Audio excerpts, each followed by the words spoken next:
Let me tell a tale of a world where heroes walk among us, fighting through the darkness left by monsters and by selfish men.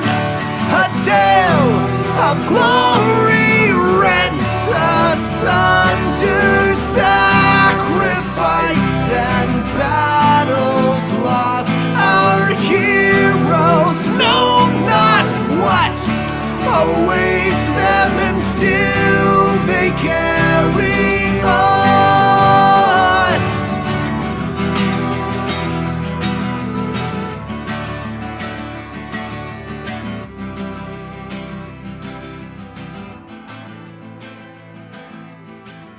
Okay, well, hello everybody. Welcome.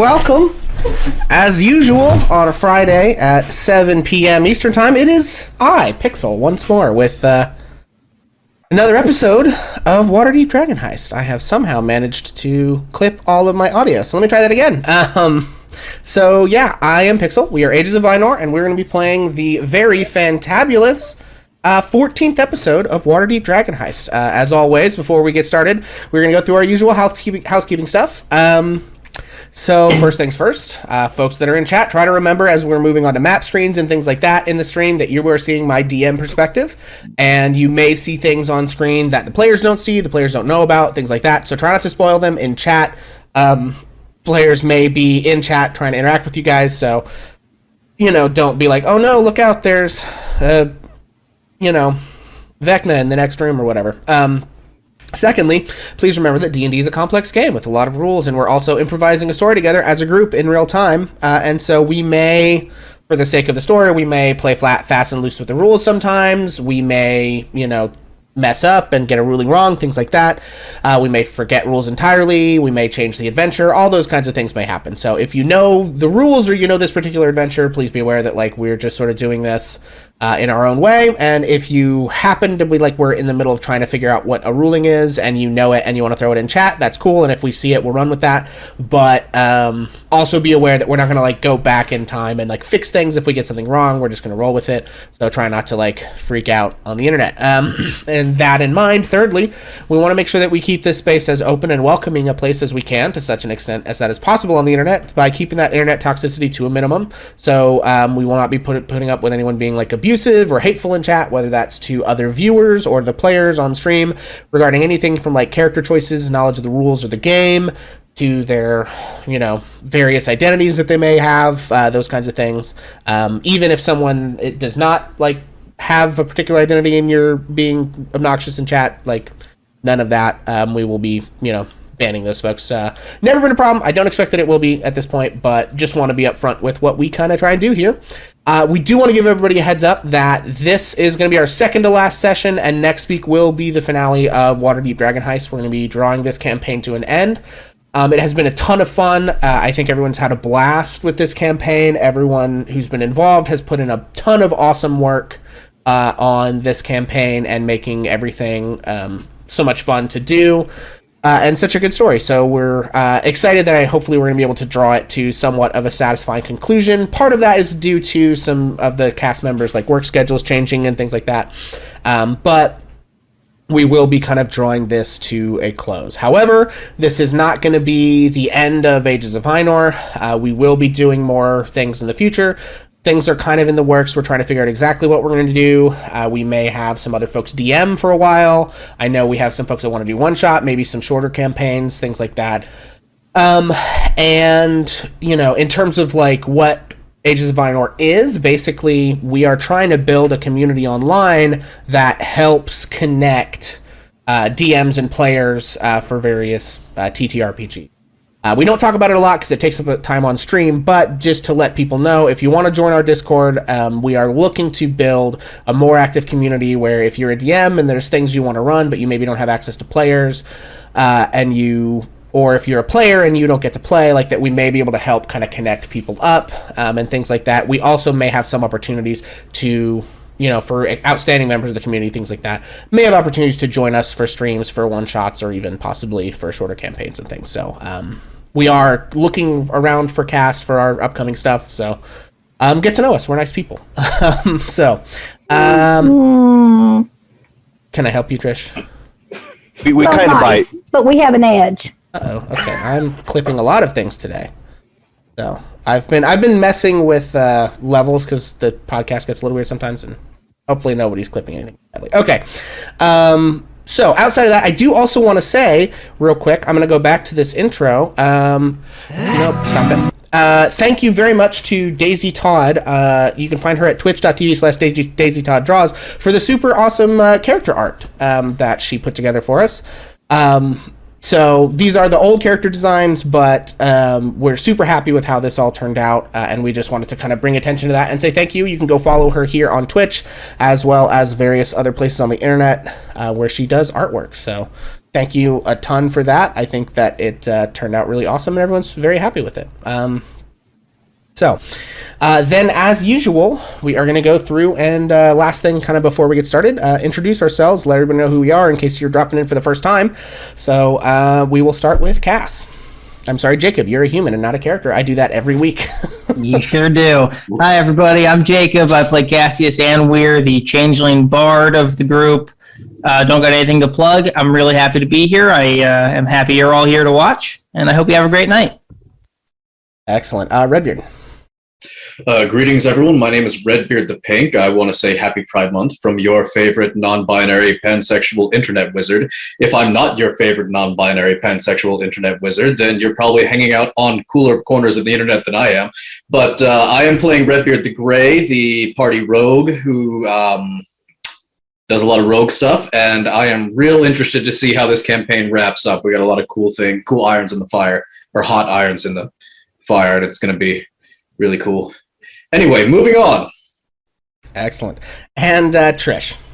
Hi, I'm Trish, and I am mother to some of these people, an adopted mother to some of these other people, and even mother-in-law to one, and I'm doing the best I can, okay? It's a lot of mothering. I've just realized that sometimes I'm male, and sometimes I'm crotchety, and sometimes I'm bunkum, so as you're looking through these feeds and you see all that crotchety, that's me. I just wanted to say that, but in this adventure, I'm playing Mel Bell, who, now that you probably want to know this, I'm just going to give you a surprise. Mel's full entire name, and this is like a spoiler, okay, is Abramel de Jarabel. But he doesn't remember it because he's a changeling with amnesia. She doesn't know it. Yeah. Okay. And Skull.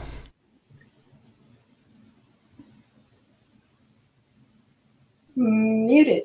I am muted. Hello, guys. I play the Dark Elf Warlock. My name is Arlo. Not really nothing to plug right now. Just going to college, and that's about it. Excellent. And Haley. Hi, I am Haley Comet. I have a Twitch channel. I don't use it except for posting this lovely stream, basically. I have a TikTok, though, and I occasionally post on there. I am playing Beatrice, the ranger who really, really, really loves bees and doing horrible things with those bees. Her enemies really, really, really hate the bees, but she really is quite fond of them. Fan of bees and war crimes with bees. All right, well, folks, my name is Pixel. I am the GM at the moment here at Ages of Lynor, and I also stream some games over on Facebook at facebook.com/hammerandpixel, where you can find me talking about games and sort of games as literature and the philosophy of games and stuff like that as I play them. Currently, we're doing a lot of Minecraft over there. Maybe doing some Outer Worlds later, because I hear Outer Worlds 2 is coming out in the next year. Anyway, so yeah. That is who we all are, and we are going to go ahead and, without further ado, we're going to jump right into it. So, when last we left our heroes, tragedy struck during the rescue of Beppis Honeymaker. Bill was lured into a trap in the Zentarum warehouse and slain by a powerful wizard, Manshoon. The heroes, nevertheless, managed to intimidate the Zentarum thugs into fleeing afterward and rescued Beppis, who was Beatrice's honey-making mentor. They returned to Trollskull Manor to lick their wounds and process their grief. Redbeard the Grey sought out the Black Staff, Vajra Safar of Force Grey, and informed her of what had transpired, and she was able to reason out that the wizard in question was Manshun, one of the founding members of the Zentarum and a powerful archmage, and that he was a serious threat to the city, pledging the support of Force Grey. Arlo was granted a terrible vision by his enigmatic patron. Manshun was performing unspeakable acts of necromancy with the bodies of Bill and Nenkev. Redbeard returned to Trollskull Manor, and our heroes realized they didn't have long to wallow, as the Stone of Golor and the treasure it leads to were still threatened by not only Manshun, but several other powerful players in Waterdeep's underworld. They resolved to set out for the tomb in Waterdeep's City of the Dead, as indicated by the map that they got from Gizmo, the Nimblewright defector, as the place where he had stashed the stone just a few nights ago.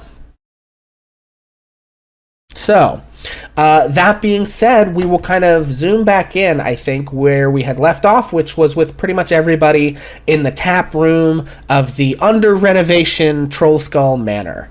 You guys have more or less decided that you're going to go after the Stone of Golor. I think it is the following morning, maybe, was where we left off, after the night that Bill died. I believe everyone's had a long rest. And it is up to you guys. Take it away. How do you want to go about this? I would like to contact anybody that I know in Force Grey that is particularly good at forgeries to obtain an investigative warrant for the graveyard, and then maybe one of our changeling friends could present that on our way in. We could say it's about grave robbing or some such, and okay. And that way we don't have actual graveyard guards harassing us during the course of what we're about to do. Okay, let's take a look here. And then we're going to go do some grave robbing, I guess. Oh boy, we're stealing again. I mean, I'm proficient in forgery. I have a forgery kit. Oh, you have forgery skills. Yeah. Okay, well then shit, I don't need to go anywhere. I could just make that suggestion. Yeah, that's what I was kind of looking up. I thought somebody might. Okay, yeah, so you want to try your hand at forging a warrant? Yeah, I will mention that plan to the group. I probably will mention trying to contact Force Grey about it, and then if Cass wants to pipe up with his own criminal I need some wax, some paper, and a quill. Hold on a second. Let me. And Kaz kind of digs under the bar and pulls out some of his gear that he's got kind of stashed around. Like, all right, let me try this out. This place is just like the world's shittiest bat cave. Like, yeah. And we're real disorganized and drunk most of the time. This is what it would look like. And is that a charisma check? Or that would be, let's see. Oh man, it's a tools check, and we decide what goes under it. It's going to be either intelligence or dexterity. Yeah. I think this one's maybe dexterity, just to see if you can get like the look of it right. Because it wouldn't be that hard to figure out what an official-ish looking warrant looks like. In fact, I think forgery is usually dexterity. Your character probably has some experience with official warrants, mostly being shown them as he's being searched, I would think. Yeah. Something like that. All right, here we go. That is an 11. That is an 11. Okay. I'll say with an 11, I mean, it's a passable forgery. You may have to do some smooth talking when you get to the gates. Or if you know... But it would certainly allow you to make like a flat charisma check instead of one with disadvantage versus these guards. Hey. So maybe just like flash it. Like, so we'll let the bard do the charisma check probably. Yeah. So, but yeah, I mean, it looks basically fine, you know. Although our warlocks, you know what? No, warlocks and sorcerers, all three. You have like a lot of high charisma characters in this. I have only intimidation. That would Let's work. leave the talking to me. Let's leave with a warrant. I feel like intimidation is the skill you want. Yeah, city guards. No, deception. My bad, not intimidation. That's what you'll be using. So, leave this to me. I'm pretty good at this stuff. Right, and he probably has expertise. I've got 9 deception. Yeah. Okay, so Yeah, so you've got your faked warrant of dubious quality, but, better than nothing, I guess, right? Yeah. It's not my finest work, but whatever. Let's get going. It's the tomb of what? The cassowary? Cassock? It is the Cassalanters. Caterpillar? Yeah. Catatonic? Catlanter. Got Okay. it. All right, yep, let's go. And Cass changes into his I guess he's already got the leather on, so he just kind of takes like a gruffer form of that of someone who is working the night watch, kind of a gruff and tumble guard, and makes his way to the City of the Dead. Okay. So yeah, you guys leave Troll Skull Alley. You head south towards Delzerin Street, cut over to Whalegond Way, and then once you move south and hit Soldown Street, you kind of cut over across Gelthun Street, past Golden Serpent Street, down to what is that? Maelsimber's Way, which leads you to the wall of the City of the Dead, whereupon you find, actually during the daytime, since this is kind of morning, the City of the Dead is open to the public during the day. They just don't like fools running around at night. Oh, I thought we were going to try to do this at night. Oh, are you going to wait till the next night? I'm sorry. Was that the plan? Yes, time is a little bit short. So yeah, I mean, if it's daytime now, we're going now, then it's a daytime. Yeah, I mean, we can just say that we have the warrant to kind of be like, hey, we're allowed in this tomb that we're going into. Yeah, because I think everybody had said you want, because like last night, Bill died, Red went to the Blackstaff in the middle of the night, but I think everybody said they wanted to take a long rest before rushing off for more shenanigans, if I'm not mistaken, which would mean that it's now somewhere in the next day. I mean, it was late at night, so it's probably, honestly, noon at this point if everyone got a full long rest in, but... Quickly, I just want to add in there that Mel transforms himself into a very ordinary-looking young, could-be soldier. He's got his skirt thing turned into a cape, and so he looks like a human male soldier, but he does not do mage armor at this point. He's taken a wait-and-see attitude. Stop reminding everyone about Bill dying. In case you didn't know, guys, Bill died 2 sessions ago. More or less. More or less. Maybe less than more at this point. Okay. So, so you guys approach... he undied. You approach, you see two members of the Waterdeep City Guard standing by the entrance to the City of the Dead, wearing, their sort of like chainmail. They have spears and swords at their side and crossbows, and they're kind of decked out, and you sort of see them standing there as you approach. Cass kind of like walks with a bit of a hunch and like has like a cup of like his just travel mug full of like a hot liquid that he's trying to like prestidigitate to look like coffee, and just trying to look like a night shift officer that is just so exhausted. Like he's working later than he's supposed to. It's the morning now. He is tired. Okay. And just talking about, hey, gents. And trying to nonchalantly walk past them. I mean, they'll nod at you if you don't, they'll sort of nod and grunt if you are just like making your way through. And, you guys... So go ahead. Oh, no, I'm just gesturing everyone. Oh. Let's go. Yeah. They don't seem to be interested in stopping you or anything like that, so if you would like to sort of make your way through, you can. Yeah, we continue. downtown. Mm-hmm. Alrighty. Mm-hmm. As we pass them, I might mutter something like "grave robbers make me sick," just to like kind of like plant the seed of why we're there without stopping and actually talking to anyone. Okay, sure. Make a deception check. Sure. Dairy products do that for me. Whew. Yikes. No! No, you should have said anything. Wait, is that the right? Oh, does Red have no charisma? I'm not that kind of rogue. Oh no! Yeah. I'm about to say, is that the right character sheet?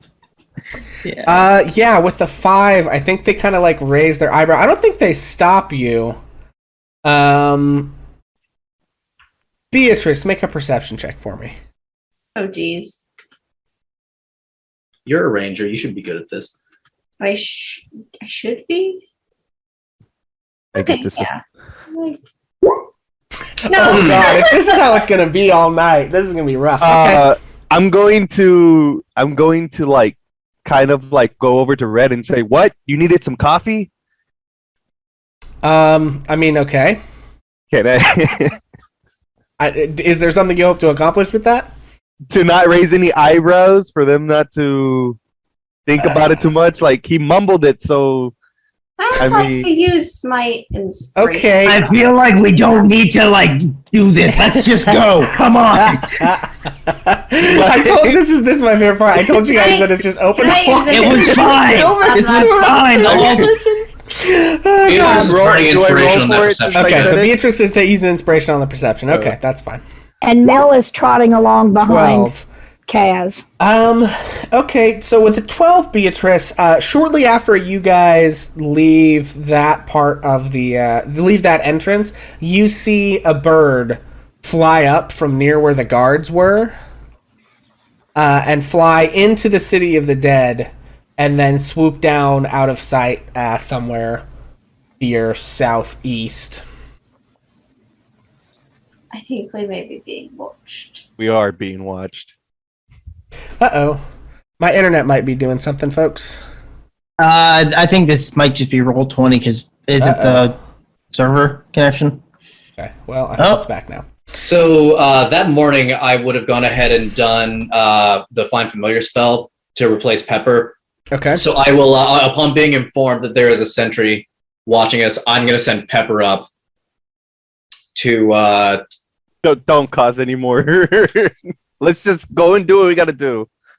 Okay, yeah, sure. Go kill ahead. the bird. Okay, so it's not very far from where you guys are. You kind of come in the main road, and you'll have to sort of take around the back way. If you're writing on the map, we can't see it. I know, you'll see it in a second. Okay. To where this map shows you, you kind of have to go around the northern arc over to where this is, and you arrive at this mausoleum. Give me 1 second. You arrive at this mausoleum, and it's basically a sort of squat kind of... It's like a square building, except the front 2 corners have been cut off into a diagonal a little bit. So it's like you took the bottom half of an octagon and squished it up against a square, sort of. And it has these sort of like Grecian marble columns, obviously not really Grecian because you're in Fantasyland here, but like that style of architecture, these big marble columns out front, and it appears to be the place that's indicated on your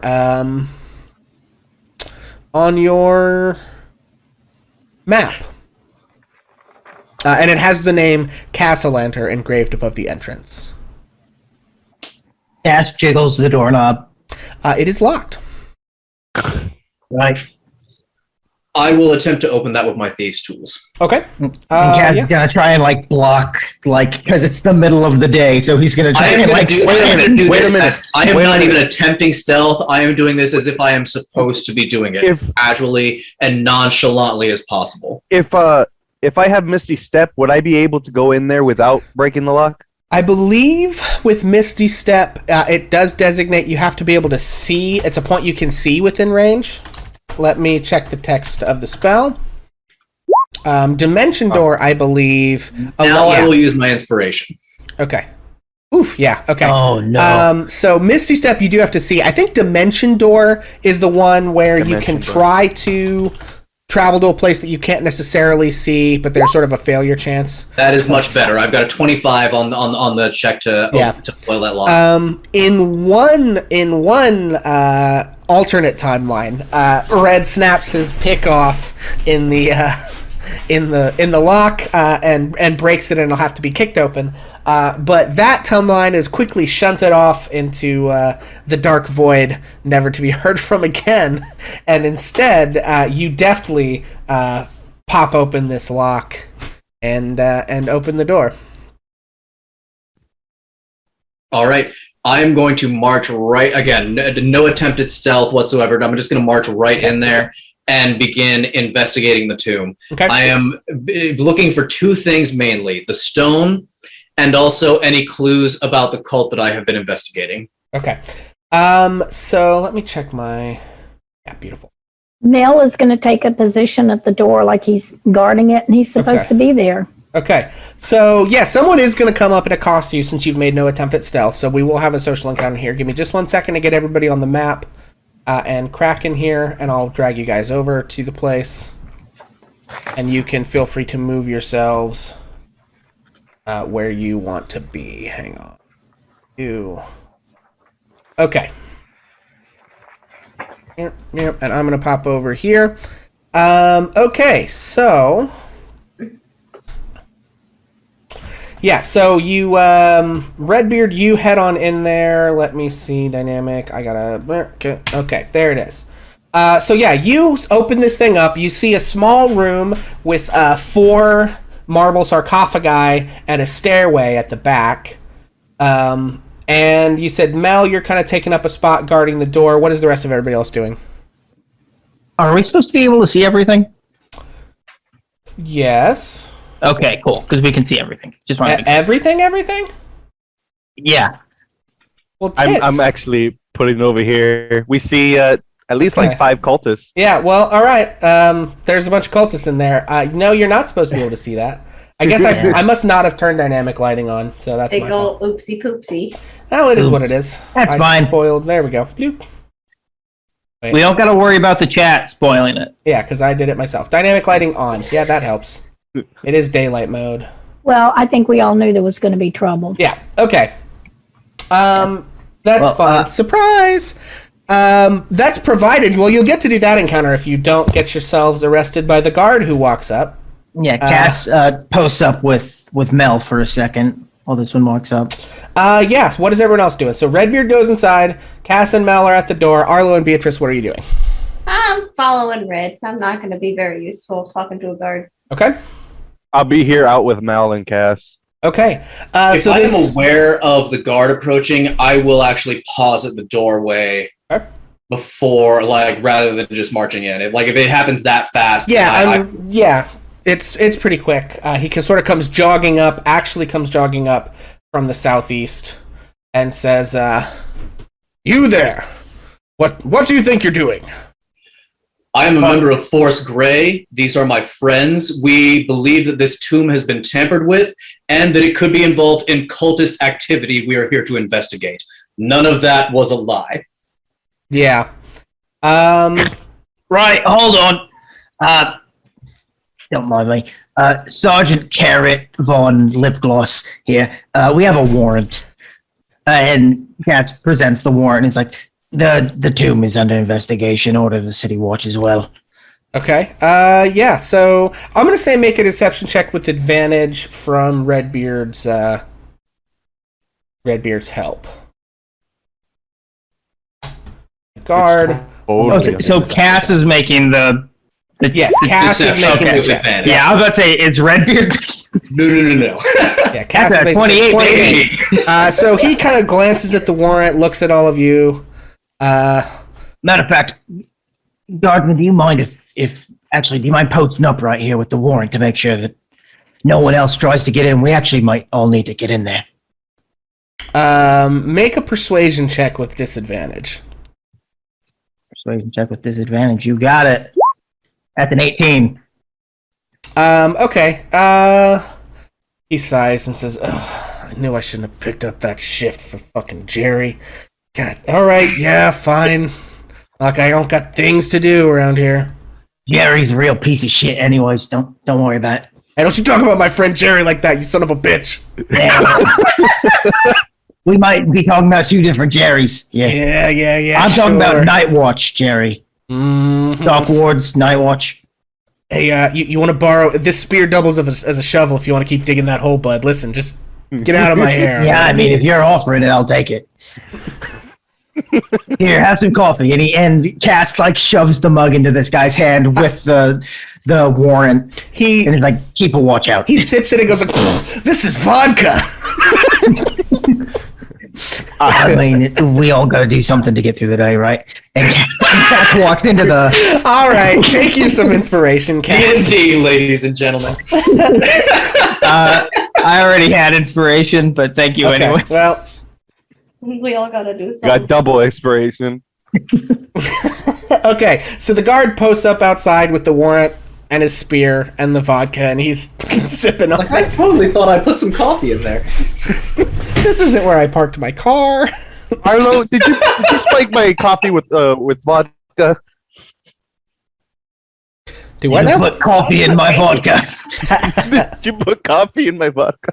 All right, guys. All right. So, It smelled funny. yeah. You walk into the tomb. You can see there are it's marble interior, very nice, very kind of wealthy. There are several coffins, sarcophagi around the room, and there is a stairway leading downward. As Mel, I would like to investigate this room, and I would like to ask the group to help me with that in hopes of gaining advantage on the check. Okay. Is there anything that you're trying to find particularly, or? Yeah, I'm looking for the stone and evidence of cult activity. Okay. Yeah, you can make an investigation check with advantage. What were you going to say, Mel? as Mel walks in, Mel takes a moment. He doesn't exactly snap his heels together, but he doesn't exactly salute, but he tries to, in a military fashion, acknowledge the generosity of that soldier as he moves into the room. Okay, make a performance check. Gosh, I didn't pull my character sheet up. Oh, well, I you'll think I need thought I that. was just going to die and not have to worry about it. It's coming. Oh, I don't mean to slow you down. I'm sorry. This thing is not moving. My character sheet, you know how you move the thing up and down? Okay, there we go. Performance. 16. Okay, so yeah, you do a passable, sort of military style-ish Acknowledgement. acknowledgement. And yeah, make your way inside. And what was that investigation check there, Red? I'm about to roll it now. Cass takes a look down the With stairs. advantage to nat 20. 20. Yeah, you quickly determine that they've not hidden anything up in here in the main part of the tomb. It is, but you do hear the familiar sound of battle being waged, actually coming from down the stairs. Mel immediately. So here's the question. The tank is dead. Which one of us goes first? I got Oh, it. that's great! Let's go. Arlo's gonna flip the coin, baby! I got this. Maybe not. Oh, did maybe I? wait until Okay. we get into the fight if it's a rage did thing. I? Oh, Did I okay, fine. ever Yeah, that's- give you the text of what that does? Let me check. Because I've Yeah, been like meaning to briefly do that. described but it, I think. I While described it, he's but checking, can I say that Mel would immediately have cast mage armor as soon as he got into the yes, that's fine. No. the sarcophagus? Okay, Arlo. Sorry, I think, sorry, Mel. No, that's fine. Flip the coin once a day for 1 minute. You gain access to strength bump to 18, access to rages if you're bored. Okay. Hang on, guys. I forgot to do something kind of important here for Arlo, and I need to fix that. It's time. So you may for want to raging. wait until you have eyes on the struggle to flip Yeah. that coin. Okay, fine. Yeah, Okay, that's a and good I'm idea. just gonna put this. I'm gonna add one here. We're gonna call this lucky coin. This is a feat that we gave you, kind of. Source. Bill said never wait to rage. It's never too early to rage. It is too early to rage, though. Okay, once per day you can flip. Sorry, guys. Coin and okay. Why don't I do this as we go? So Arlo, you're gonna go first. And you Cass guys is are right gonna- behind him. Okay, Arlo, Cass. I think Cass Next is. comes Mel, right behind Cass. Okay. I think Cass is the only person who's like semi-optimized for melee combat. But they don't know that I have the coin yet. Correct. Right. But I mean, if you rush in first, then you rush in first. I'm not gonna. Yeah, I'm gonna rush in You're right with first. that. Okay. Okay. And you gain access to. Okay. Alrighty. With that being said, Beatrice and Redbeard, what's your marching order in this? I will go. So did we decide that Arlo is face tanking? Yep. I'll be second to face tank. With the second highest hit points in that regard. Okay. Yeah, that's fine. I mean, it's not. So it's a two person wide hallway. If that changes anybody's organizational choices here. Okay. So I will post up right behind Beatrice. that's great. All right, so I'm just going to drag you guys over here. And yeah, so as you head down the stairways, they're not terribly long, and you can hear up forward and to the right. You can hear the sounds of combat, and I think I'm going to go ahead and start initiative now. So starting at the top of once you hit kind of the bottom of the stairs is where we are going to handle initiative. Oh my God. Did you need to do Tides of Chaos? I'm going to use... Sorry, I'm going to use inspiration for this. Okay. Did you need to do Tides of Chaos for my casting on the mage armor? Yes, please. Yes. For both You used the chat inspiration, right? So I roll a d20. 18. Yes, you roll a d20. Yeah. If you get a 1, we roll on... Okay, you did not roll a 1, so we do not get a wild magic surge. I don't know if the turn order tracked it, but I got a 20 with a +5 dex, and she got a 20 with a +4 dex. Okay. Okay.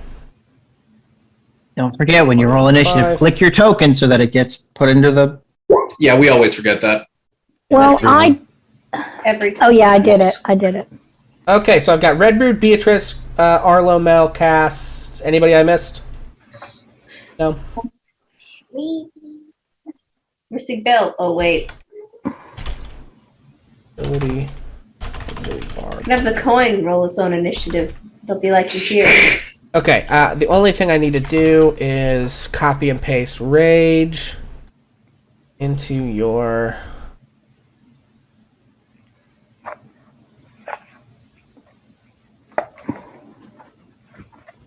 Okay, there we go. Bloop. All right, Arlo, there is your lucky coin. Did I add anything else to what that does? Boy. Yeah. Oh, and you gain 1d12 temporary hit points.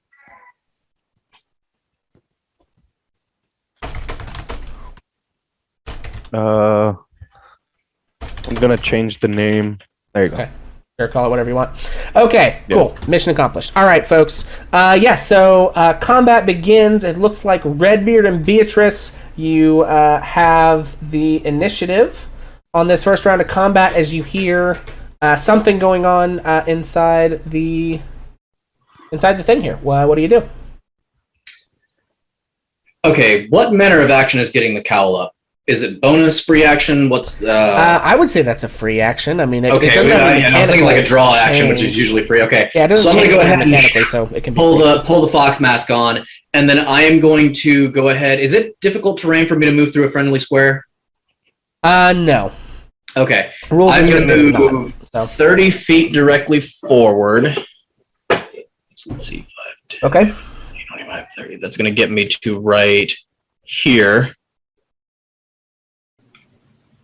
Then I'm going to take my bonus action to dash using that rogue thing that I am allowed to do. Yep, cunning action. Yep. And I'm going to get to right here. Okay. What do I see? Okay, so you can see, so you've raced down through this hallway.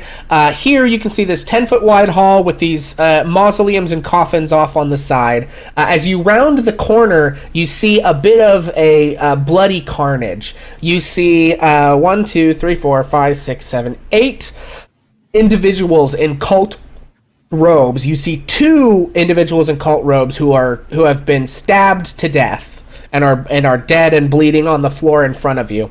And then you see one which has backed up against a wall and is attempting to fend off a whole bunch of other cultists. They are breathing heavily and are sort of already beginning to show signs of wear. And you can see... Wait, so we've got 2 different cults fighting each other? How would you know? Are they dressed differently enough that I think they are different groups of people? Nope. In fact, they actually pretty much look to be wearing identical robes. Interesting. So I am going to... is Pepper on the map? No, I can put Pepper on the map, though. Yeah, Pepper's going to be next to me, we'll say. Or like probably just is sitting on my shoulder. Yeah, I mean, really. Pepper's a tiny creature, so it can share. Yeah. And I'm going to say which one of them looked okay. Yeah, so I from with the dynamic lighting, I can see 4 of these dudes. Yeah. You said one of them was backed up against the wall and looks hurt. Oh yeah. So as you rounded the corner, let's do this. So as you rounded the corner, you saw along about here. You saw someone hiding in that way, and this is where you saw the person backed up trying to fight them off. And then as you come around to that other square, you can see maybe just the edge of somebody here, and most of the guys in the main part of the corridor. So, okay, so according to D&D rules, I think I have line of sight on the guy that is wounded and in that side corridor. Does he have any cover? Wounded in the side corridor. This one? Tell you what, I don't think we really need the dynamic lighting at this point. It's that guy that, okay, so there is a dude wearing like a Sauron mask that I can definitely see, and then there's a guy wearing a hood that is 2 squares north of him. Yeah. The guy 2 squares north, is that the guy that's having the most trouble? That's the one that is being killed probably by all the rest of these people, yes. This one here. Okay. All right. You know what? I'm not going to be that picky. So the guy that is directly east of me. Okay. Like directly east of me. Yep. I'm going to say the Gray Fox will rid this city of rats. And I'm going to take a shot at him. Now, he has an unfriendly and melee contact with him. So I think that I get sneak attack even though I have not established yeah, I think actually you would. Let's take a look at sneak attack, just to make sure that I think know it what I'm states that if talking it's somebody that is an enemy of the person I am attacking. You don't need advantage on the roll if another enemy of the target. Yes, that is correct. So yes, you will get sneak attack on this. So we're going to take a shot with that short bow. Okay. We have a 9. Rip. That's all I got. Okay. So you race around the corner and fire your arrow, and in the melee of combat, they are ducking and weaving and trying to stab each other, and it misses, and your arrow pings into the marble. Beatrice, what do you got? I'm gonna go to here. There we go. And we're shooting at the one directly east of me. Okay. You were next to Arlo, right? Yes. Is that too far? It is. I think that's 35 feet. 30 feet gets you here. 30 feet gets me to this square. How did you get in front of me then? I dashed. He has dash. But you do have line of sight on the same guy that I shot. So the way line of sight works, just for anybody doing range stuff, is if you can draw an unobstructed line between a corner of your square and a corner of the target square, you have line of sight. Yeah. Yeah, so you currently have line of sight on 1, 2, 3 of these guys from there. Okay. And that is the one I just shot at. Okay. So Bo, B. Do any of them look at particularly, you know what, I'm going to save that for something else. Because otherwise I have to move it around and it'd be a whole thing. Okay. Bo. Pew pew. 15. I believe 15 hits. Which one are you shooting at? The same one that. The Okay. Gray Fox tried. Yes, 15 does hit. And bees. Okay. And Oof. 15. He gone. He dead. Bye-bye. So that cultist dodges one arrow and then takes another arrow in the back and falls over dead in front of their mates. Anything else for Beatrice? As the bees swarm over the corpse. I don't think I can do anything else. Okay. I mean, you have a bonus action. You could cast Hunter's Mark if you wanted to pick somebody and do that, but that's really up to you if you want to save it for later. Yeah, I'll probably say that first. Figure. Okay, so it is their turn. That guy died. So this guy is going to go for the person they're trying to kill. That is a 9 to hit. That's not going to do it. I think the one in the back is going to rush over to Redbeard and take a swipe. I've got a 21 to hit. That's going to hit. That is 6 slashing damage on Redbeard. Okay. I think this one is going to step up over the body of their fallen comrade and go for the one that they're trying to get. Ooh, that's a crit for 6 damage. Yikes. Wait, a crit for 6 damage? Yes. They rolled a 1 on one of their damage dice. It was bad. Not a very good crit. Crit I've seen. Yeah, right? It was a pretty wimpy crit. They rolled, anyway. And then this other one, let's see, who can he get to? Not so toasty. This other one is going to rush out. You know what? He probably can't see Beatrice, so he is going to come and try and corner up Red and take another swipe. That's an 8 to hit, so that's not going to do it. Nope. Okay, that brings us to Arlo. Ready for him this time. What you got, Arlo? It's a bonus action, right? To use the coin. Yep, a bonus action to use the coin. Man, all right. Yeah, I'll go ahead and use the coin first time. So okay. Okay, so first things first. Give yourself 1d12 temporary hit points. So you can roll a d12, and then you have a box on your character sheet that says 10 hit points. You'll want to add that number to it. 1d12. Yep. How do I do that? /R space 1d12. 1d12. Slash on the chat. Yep. /R for roll, and then space R. And 1d12. 1d12. Let her rip. There was an error with your formula. What? Okay. Did you use the wrong kind of slash? So if you are on Roll20, in your top left-hand corner, there's going to be like a series of icons. One of them looks like a D20. If you click on that, that will give you like a drop-down of dice rolls, and you should be able to pick a D12 from there and roll it. Oh, this one? Yeah, that'll work too. Okay, so you gain 8 temporary hit points. And I'm going to also say add your Constitution modifier to that, because we're going to pretend that you get a Barbarian hit die worth of hit points, Constitution would just be another one, so I get 9. I'm going to add it your little dingus here.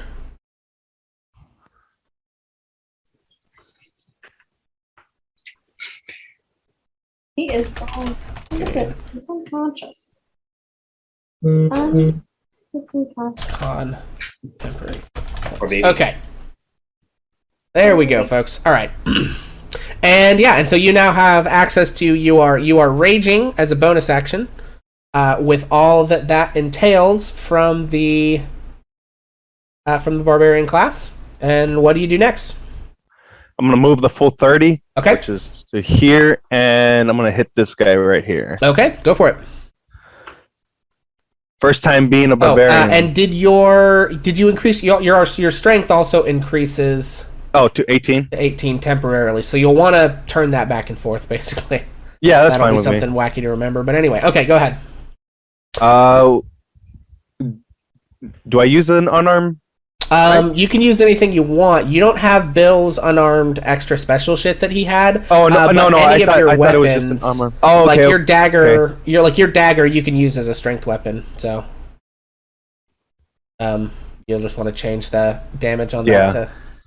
All right, attacks. yeah. So I'll go ahead and Wait, when I flip the coin, I run towards the. Yeah, I already switched it to strength. no, but you also there's another part you had to switch. Okay, I got it for you. Go for it. Okay. So do we just see Arlo flip a coin, get Yeah, incredibly right, buff, and then sprint down So the that's hallway? what I was gonna. That's what I was gonna say. Lightning strikes me. Under Yeah, the so toe. I think you flip the coin, and I think you grab it out of the air, and this kind of like red energy pulses from your hand where you grabbed the coin up your arms and to your head, and kind of like glows in your already red dark elf eyes, and you see Arlo just like his muscles. He's at a 10 strength, right? So he's he's dexterous. So he's probably like a lean kind of an elf, but you see him just like swell up like an anime character a little bit, and Suddenly just like small. whip out his little dagger and race into battle screaming. Just As like I- Bill.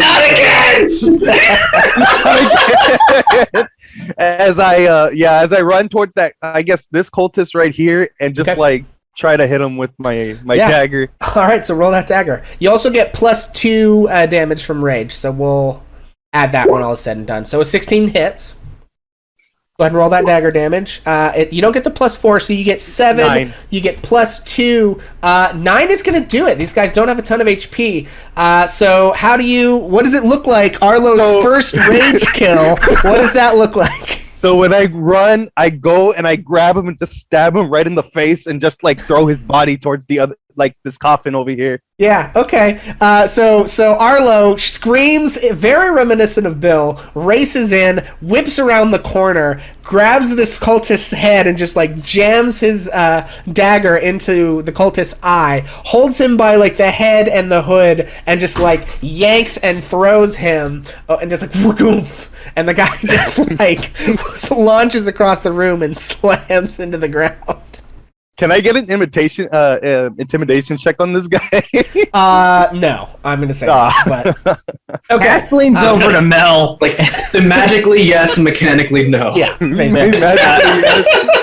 Cass leans over to Mel and is like, we should get him a hammer or something. We should Can get we- those coins. We should. I gotta see if he's got more of those. Y'all got any more of them magic coins? All right. Where'd you get that one, Arlo? That's Arlo's turn. Mel, what you got? Okay, 5, 10, 15, 20, 25. Okay, I want to see Casper's if I accurately move to behind. there, if I got that line of sight thing. I don't think I do. No, you do not have line of I'm sight just like, on any of the cultists. Did Arlo just? Yeah, I don't on that one. No. Okay, then all I can do, that's 30 feet. All I can do is dash. So I'm going to Okay. move 20.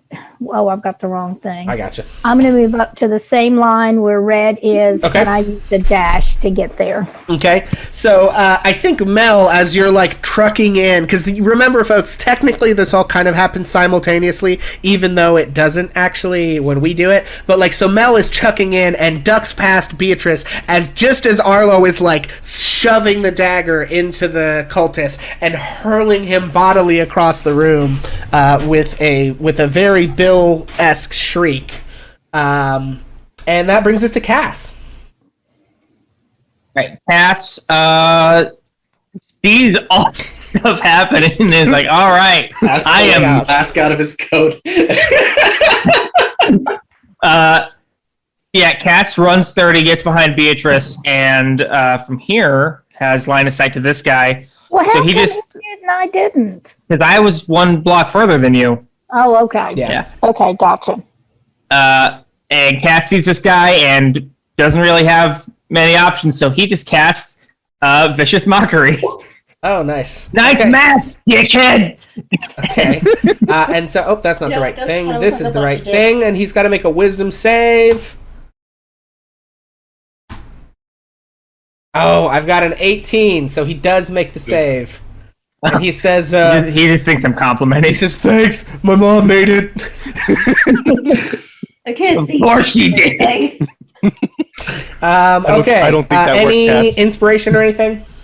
Yeah, Cass looks over at, let's say, Beatrice, and says, you got this. and gives her bardic inspiration. You know what else I forgot to do on the cultist? Psycho bee lady. Oh no, she has her own. She has her own thing. Okay. All right.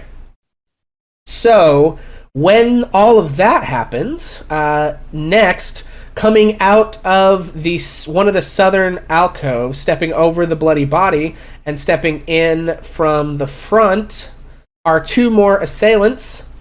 Let's see, what can they do? Please no cone of cold. Okay, let's see. Anything other than cone of cold. Yeah, so I think they are both going to summon a spiritual weapon. I guess I have to decide what their spiritual weapon looks like. I like this nasty curved scimitar. We're going to go with that. My right arm is a little incapacitated. So, one is going to summon a spiritual weapon over near this over near the victim and attempt to hit them with that. So that is going to be an attack roll at level 2. That is a 10 to hit. Wow, that does not hit. Amazing. And then the other one is going to summon, let's see, I think is probably the only choice is to summon it near Arlo because he's scared. Because yeah, that was intense. Arlo, you got a spiritual weapon coming at you. I've got a 15 to hit. What's your AC? That does hit. Yes. Okay, so that would be 5 force damage halved by your. Oh wait, no. Yeah. Wait, no. Your rage does not do force damage, so you take 5 damage. So I take it away from the temporary hit points, right? You start with the temporary HP. Yep. Okay, so I have 4 left. Okay. Okay, and then that's their bonus action, and then they are going to cast a cantrip. Sacred Flame. Yes, cantrip. So I need both Arlo and this cultist over here to make dexterity saving throws. The first one. Okay, you got to make a DC 11 dex save. And that is the save, not just a flat dex roll. Correct. 13. Okay, Arlo makes it, the other one does not, and takes 6 damage, and this other cultist succumbs to her wounds and is unconscious. Well, unconscious. Okay, there we go. Okay, and then the rest of them now turn their attention back to the party. This thing is going to make a death save. That's a 12. We've got 1 success. Do I have like a notes bar? Yeah. Say,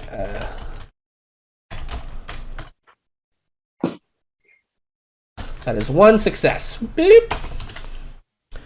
Okay. And we're back to Redbeard. Okay. So, Red says to Pepper, so Pepper's going to use the help action on this guy right in front of me. Okay. But the way that looks is that Red says, Pepper, disrespect. And Pepper is just going to spit in this guy's face, right? Okay. to give me advantage on this roll. All right. And then I'm actually going to stow the short bow, draw the rapier, and take a swing here with advantage. Disrespect your surroundings. Yeah, right? Disrespect your surroundings. Oh my god. Jeez, Rip. Okay, with advantage I've got a 10. Okay, 10 does not hit. Fuck. Yeah. Been a tough night on rolls. Okay, Beatrice.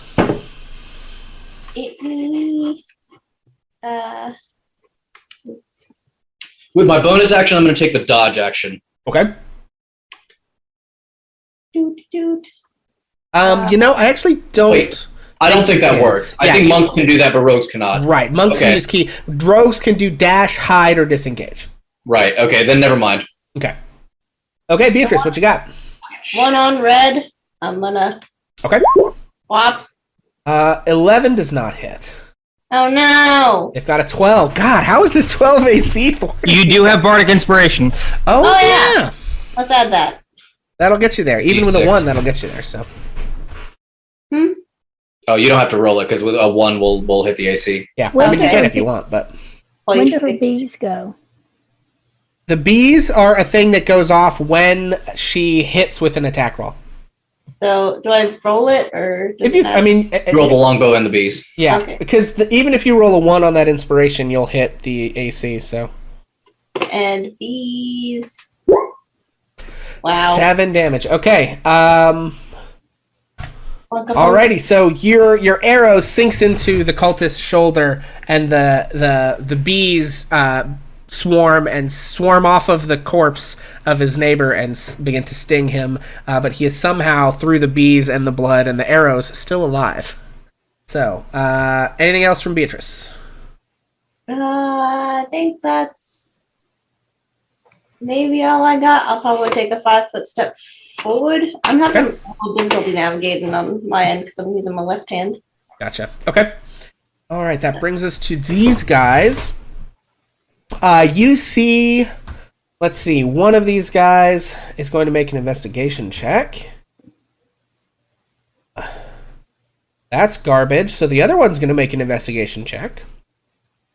That's not garbage. Okay, so the 2 of these cultists that are closest to the one who was just killed with that sacred flame. So you see this kind of dark, it's not radiant damage, it's this like dark necrotic hellfire kind of erupt up her body, and she falls, and then they begin to rummage through her pockets feverishly.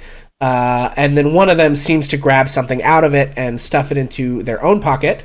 And then the one next to Red is going to attack with a scimitar out of desperation and has disadvantage because you're not dodging, but it's going to attack. I've got a 14 to hit. Nope. Okay. So yeah, wiping the bat spit from his eyes, goes and attacks you, but misses.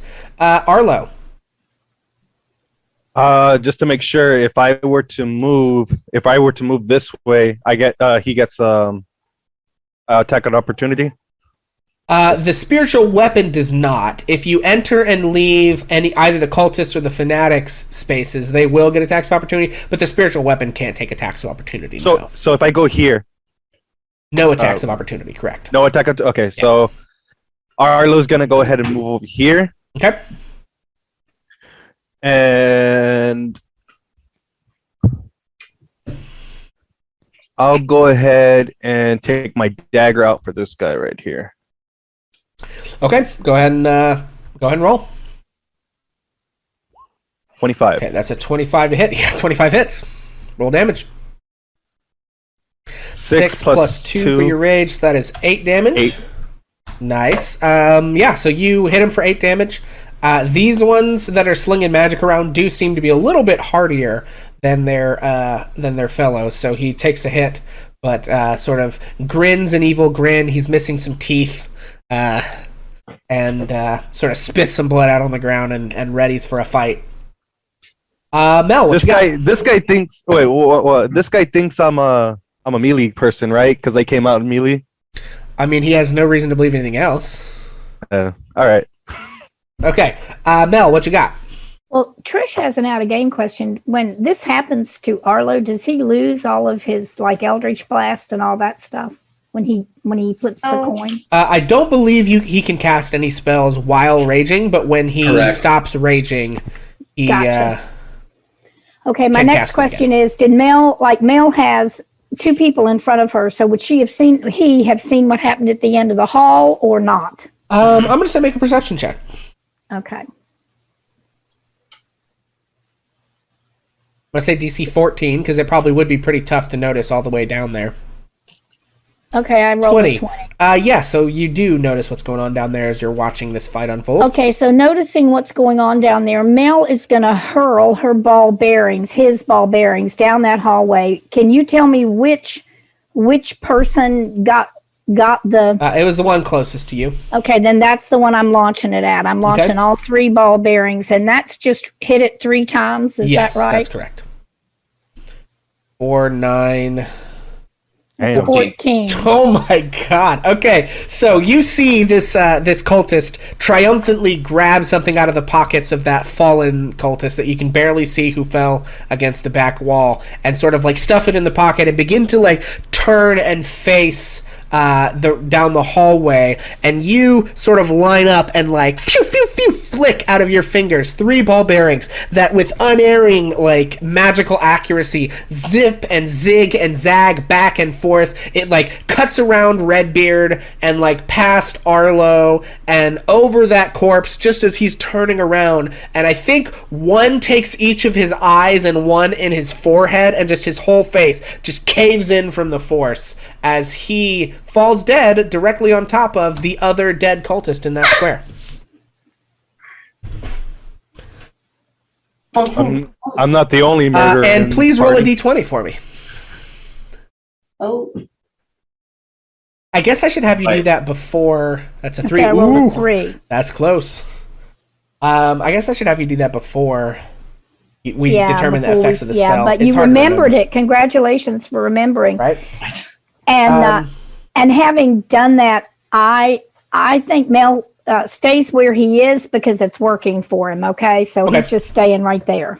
Alrighty, that brings us to Cass. What you got? All right, so Cass rounds this corner, sees a horrific mangled face of a man, and can Cass tell if this person is alive or not? You can make a medicine check as you're running. All right, let's see. To see if you can detect life signs. Oh my god! They are so dead. You have no. Yeah, I'm gonna say actually, you just can't tell. It's They're on the ground. There's too much chaos, too much going on. I think you're trying to get a look, and these ball bearings whip past your face at like half the speed of sound, and you're like, "Oh shit!" and it just totally distracts you. From Bees were bad. Yeah, and he gets right up here next to Arlo and stabs this motherfucker. Okay, let her rip. In the neck. And first he's going to look over at Red. Red's taken, what, 6 damage? Something like that. Yeah. Okay. Yeah, Cass is going to Healing Word of Red as a bonus action for 9. Ooh. That's going to take me back up to max. Yeah. And then he's going to stab this motherfucker, hopefully. That's a 13. 13 does hit. They have a 12 AC. 9 damage. Nice. Damn. Okay, yeah. So he was at 2. So yeah, you smoothly skewer him and run him through after healing Red. What does Cass say to Red in order to heal him? It's just a bump, you're fine. And then he stabs this guy. Okay. It's like, it gets easier every time. Okay, so these two fellows move into melee with Cass and Arlo, and they sort of like crack their knuckles and swirl, and this dark necrotic energy sort of like lights up in their hands as they chant, Infernius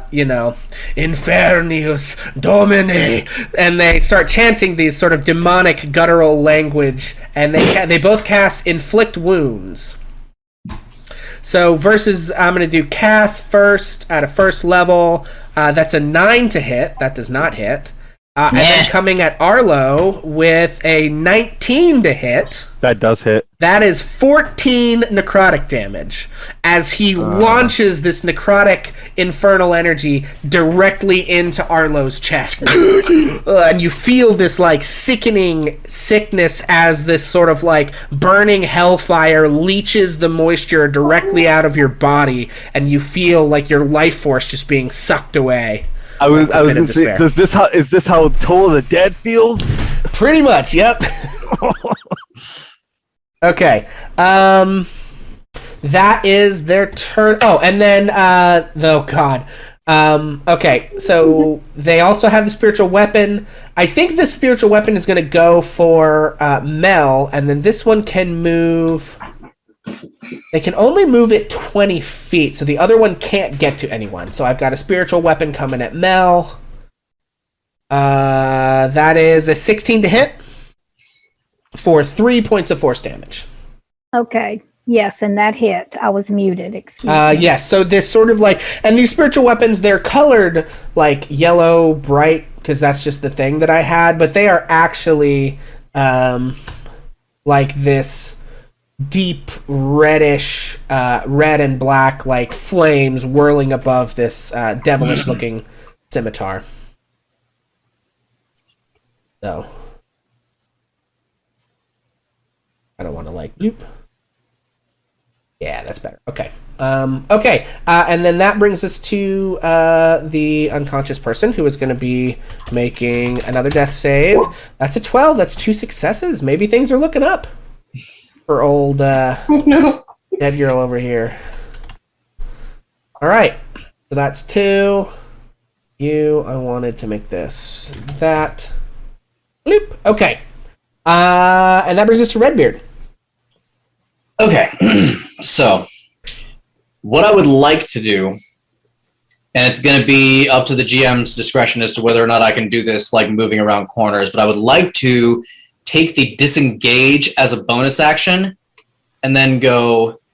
Oh crap! How do I trace a path without? I just tried right clicking and it didn't work. You don't need to disengage anyone. Yeah, you're not in It battle. depends on where he's going. So Red, It depends on where I'm going. Oh. if you begin to click and drag your token, and while you're dragging it before you release your left click, if you hit right click, you will start to trace a path. And then if you right click on any given spot, it'll put like a waymark down. And you can change your trajectory. So we're going to try to go 1. Hang on, okay. So we are going to try to go. God damn it! And then now it's just moving like it's. I got you. It's Okay, so moving. are you trying to go like 5? Like So basically, I'm trying to get to the square that Is is that direct. it? Yes, that is correct. Okay, yeah. Okay. Yeah, I say if you'll take another. Well, yeah, you're disengaged. That's 30 feet. Yeah, you can get there. You can. Okay. I'll let you move. So around those I'm corners, going to that's fine. disengage, and that is the route I'm taking. My 30 feet of movement, and then I am going to try to use my fucking rapier to hit this guy. We'll see how it goes. That's a 21. 21 hits. Yep. And Go ahead and roll damage. I meant to have, and Pepper's got 30 feet of movement. I meant to have him over here Okay, I mean that's fine. Pepper. can- vexing this guy. So I would like to roll sneak attack damage if I'm allowed here. The only thing I will say is Pepper doesn't get the disengage action. So one If of these somebody guys, wants, okay. So Yeah. if you need to swing at Pepper, I think twice. one of them will take I think one of them will take a swing at Pepper. Well, no, I guess they technically both would be able to. All right. Jesus. Yeah, that both would have hit. That's like 9 damage on Pepper. okay. So Pepper's gone. Okay. Sorry, Pepper. All right. I'm just gonna roll the flat rapier damage then. Okay. That's 10. 10 will kill him. So Okay. nevertheless. So yeah, Redbeard goes whipping past all these people too fast for them to really do shit about it. Pepper gets caught by an attack of opportunity and gets taken out. And I just get up to this guy and I go, "The gray fox sees you," and just rapier stab him through the eye socket in the head. Yeah. And dispatch him. Okay, so that one is gone. Brings us to Beatrice. I am Hit out of me. order. I'm gonna shoot at the one on Cass. Okay. Let her rip. Do it.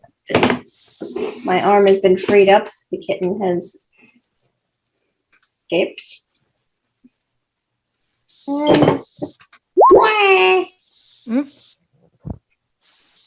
Okay, what do we got? 12 hits. That is exactly their AC. wah, and wah. Oh, wait, no. These guys, no, the Fanatics actually have a 13 AC. I'm sorry.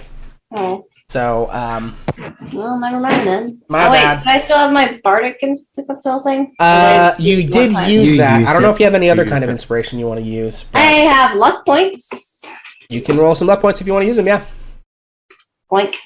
And so I just roll that longbow again, or Yes, yeah, you would just roll another attack with the longbow. 21 hits, and we can just use that damage from before. So Okay. that is 16. Good God. Whew. Of course, I mean, they did 14 to Arlo, so you guys are more or less in the same weight class here. Rather than these other bitches who are all... Yeah, but that's because I had temporary hit points. Otherwise, I would have been in 13. Yeah. Okay, so all of the regular cultists are dead or unconscious. Arlo, you're up. Yes. So Arlo's still enraged. Didn't like what happened as he was coughing after he got inflicted with pain. Yeah. And he takes out his dagger, and tries to swing again at the same person that inflict them with pain. Yeah, let her rip. Oof. I'll use my chat inspiration. Use an inspiration, okay. Hey. 23 hits. 23. Much better. For 9? For 9, nice. Yeah, so he's starting to look about as rough as the other guy. These guys are getting worn out here, but they're both still alive. As Arlo just like cracks his knuckles in front of them. Yeah, excellent. Mel, what you got? Okay, Mel is standing back there and looking forward, sees both of the things that have just happened. Which one of either the guy in front of Cass or Arlo, who's the most damaged? They're pretty even, honestly. I don't think there would be. And I I don't think I can get. Let me look at this a minute. I just want to see one thing. Yeah, see, he's difficult terrain. They're both difficult terrain. There's no way for me to get in front of them or in melee with them. Right here? I don't think so. Oh, what about like if I do that and I go there? Yeah, you could go there. Okay, then I do that. I charge right up to above. Let me move right up above Cass, and I use shocking grasp. Let me look at this. Wait a minute. I'm trying to decide it's like he's frantically trying to decide what's all the melee, what's the most. Yep, fair enough. I mean, you've got a few seconds, so. Okay. 10, shocking 9. grasp. 13. That's not shocking grasp. That is Ray of Frost. I'll take it because it hit. Okay, so. So the ice cream. Well, no, that would be a disadvantage, wouldn't it? Because it's a ranged spell. Okay. Just, that was wrong. Just take the roll. The roll hits. Just roll shock. Okay, it's fine. Yeah, just roll damage. Okay. 7. Okay. 7 with my buzzer, and I grab him on the neck to do this. Yeah. Okay. So hand right on you his launch a nice shock through that cultist, grabbing the neck, and they're not happy about it. They're looking pretty rough, but they're still alive. Cass, or anything else from Mel? No, that was it. That movement and that he probably makes a sound. He probably screams at him. Okay. He's channeling Bill too. Cass, you're up. All right. First, Cass looks over at Arlo. How's Arlo looking? I know he had temporary hit points, but that was a big hit. I'm at 17 right now. Well, I mean, 17 out of 27. Yeah, Cass looks over at Arlo and says, "You're okay, buddy." He's a little bit intimidated, and he casts Healing Word again. Okay. For 7 hit points. Okay. Thank you. And then he stabs the guy in front of him. Okay, let her rip. You're okay. That's a 23. Eat. 4. Only 5. Oof. Okay. Anything else? We already healing worded, so yeah. I don't have any actions left. Okay. I think these cultists are getting desperate. And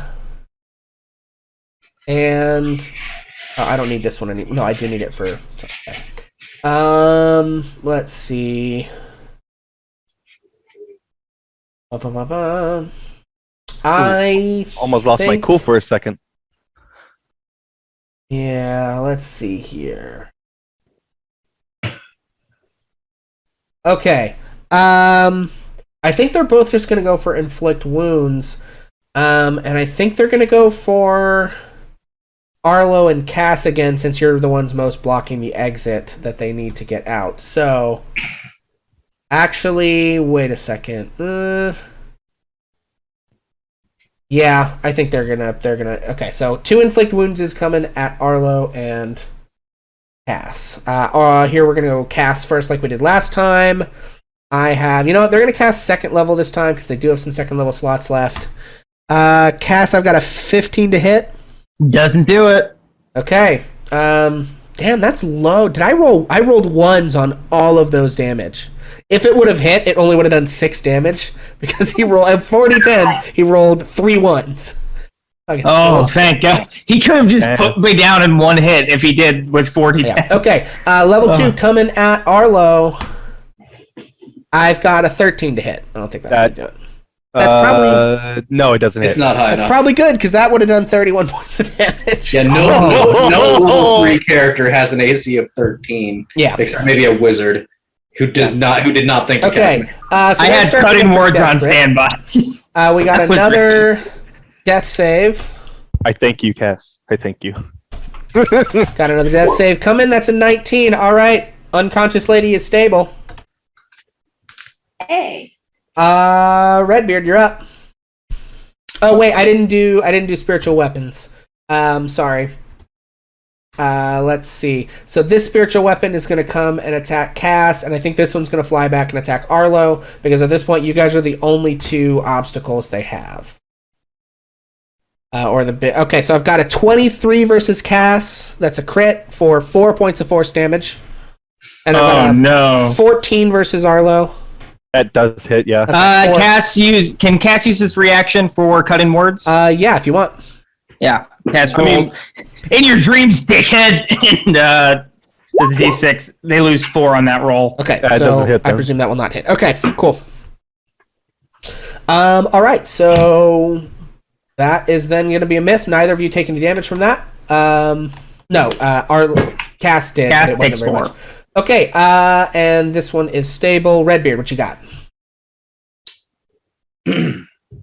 So the northmost guy is the one that Mel hit for like 9 points of damage a minute ago, right? Yes.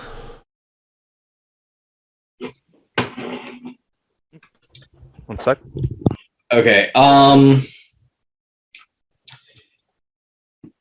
gonna just like roll up to that guy directly east of him. Okay. Beatrice, or Haley, if you want to move me over there. There. Yup. And I am going to take a swipe at him with my rapier. Okay. Let her rip. 13 hits. Yeah, that's exactly what you needed. And that is sneak attack damage on that one. So let's go ahead and roll that. And also this 12. Okay. Yeah, he's dead. So as he is... Redbeard like just strolls up to this guy.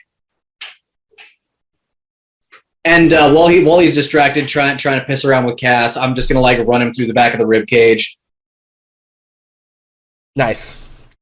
Yeah. So you stroll up on this guy as he's feverishly trying to fight Cass and get him out of the way, and you just run him through from behind, and he falls in a pool of his own blood.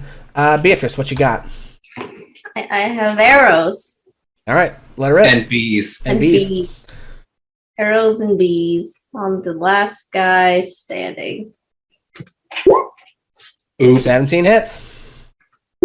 With that and that. 14. Okay, he is almost dead.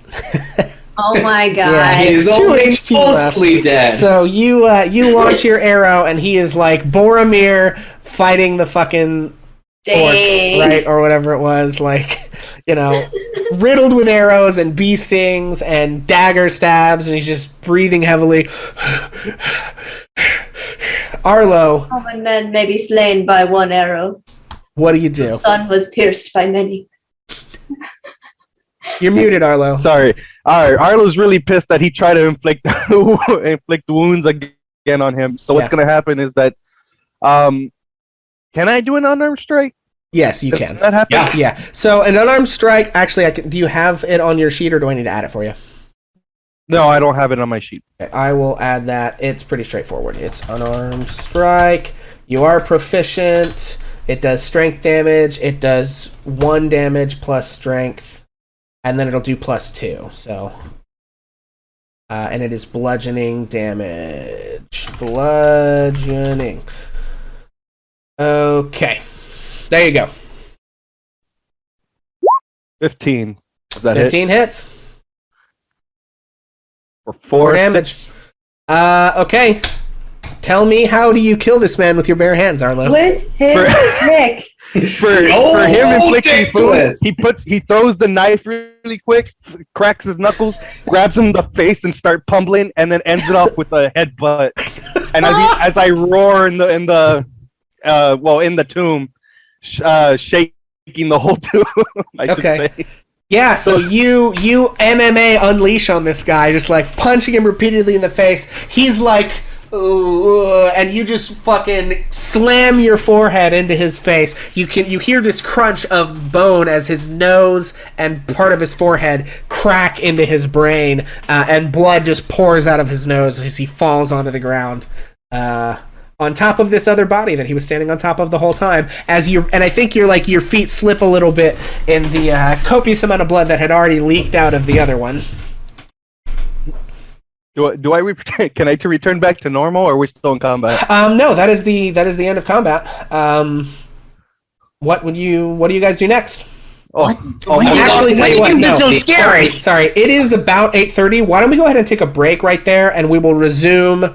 We'll fade to commercial at that point when right as Arlo stands heaving above the bloody body, and we will resume with what you guys do afterward, like a Saturday morning cartoon. So we will be back here in just about.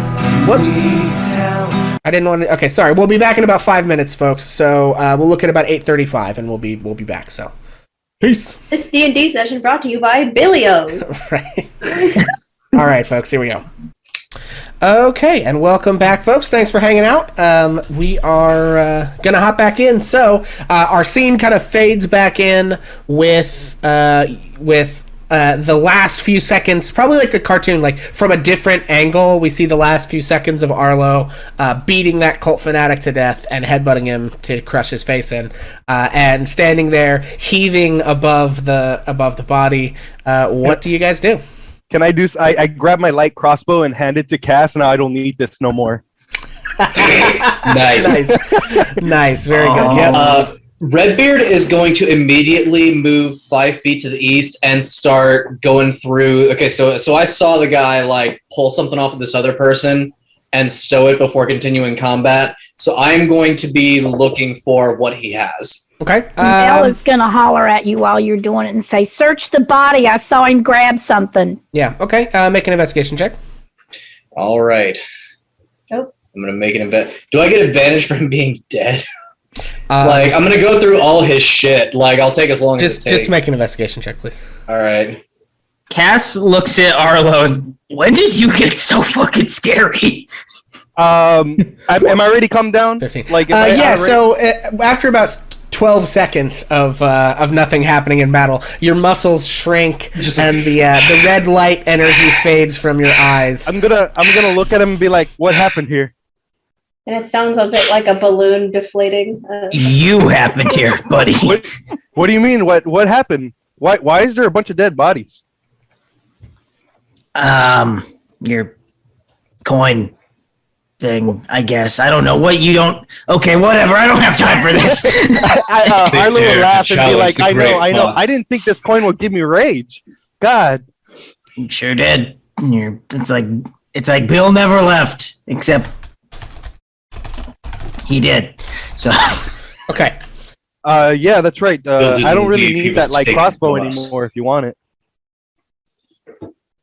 Yeah, I'll keep this. Thanks. All right. Okay. So. With a 15. Yes. So with a 15, you find tucked into one of the pockets a very odd little stone. It is kind of this turquoise-ish gray and mottled stone. It's very smooth, except on the front of it, it has three.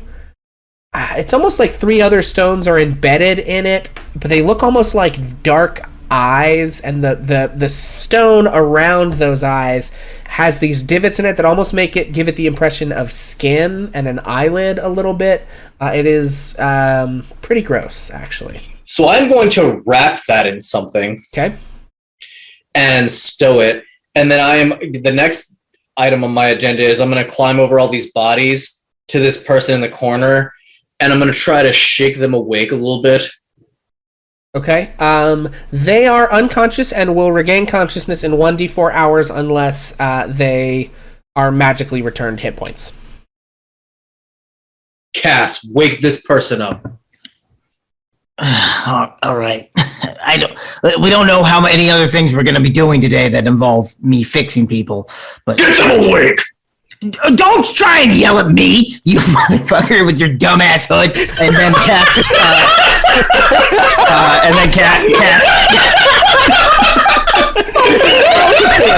Fucking roasted. Oh my god. Take that, Christian Bale. Eat it. Oh my god. And I don't have enough coins Cure to give you Wounds. chat inspiration for that. Oh my god. Yeah, cast Cure Wounds. Okay. First level on this person for 10 And hit I've points. got this person by the lapels as they wake up. Okay. Yeah, so this cultist sort of comes awake and looks around.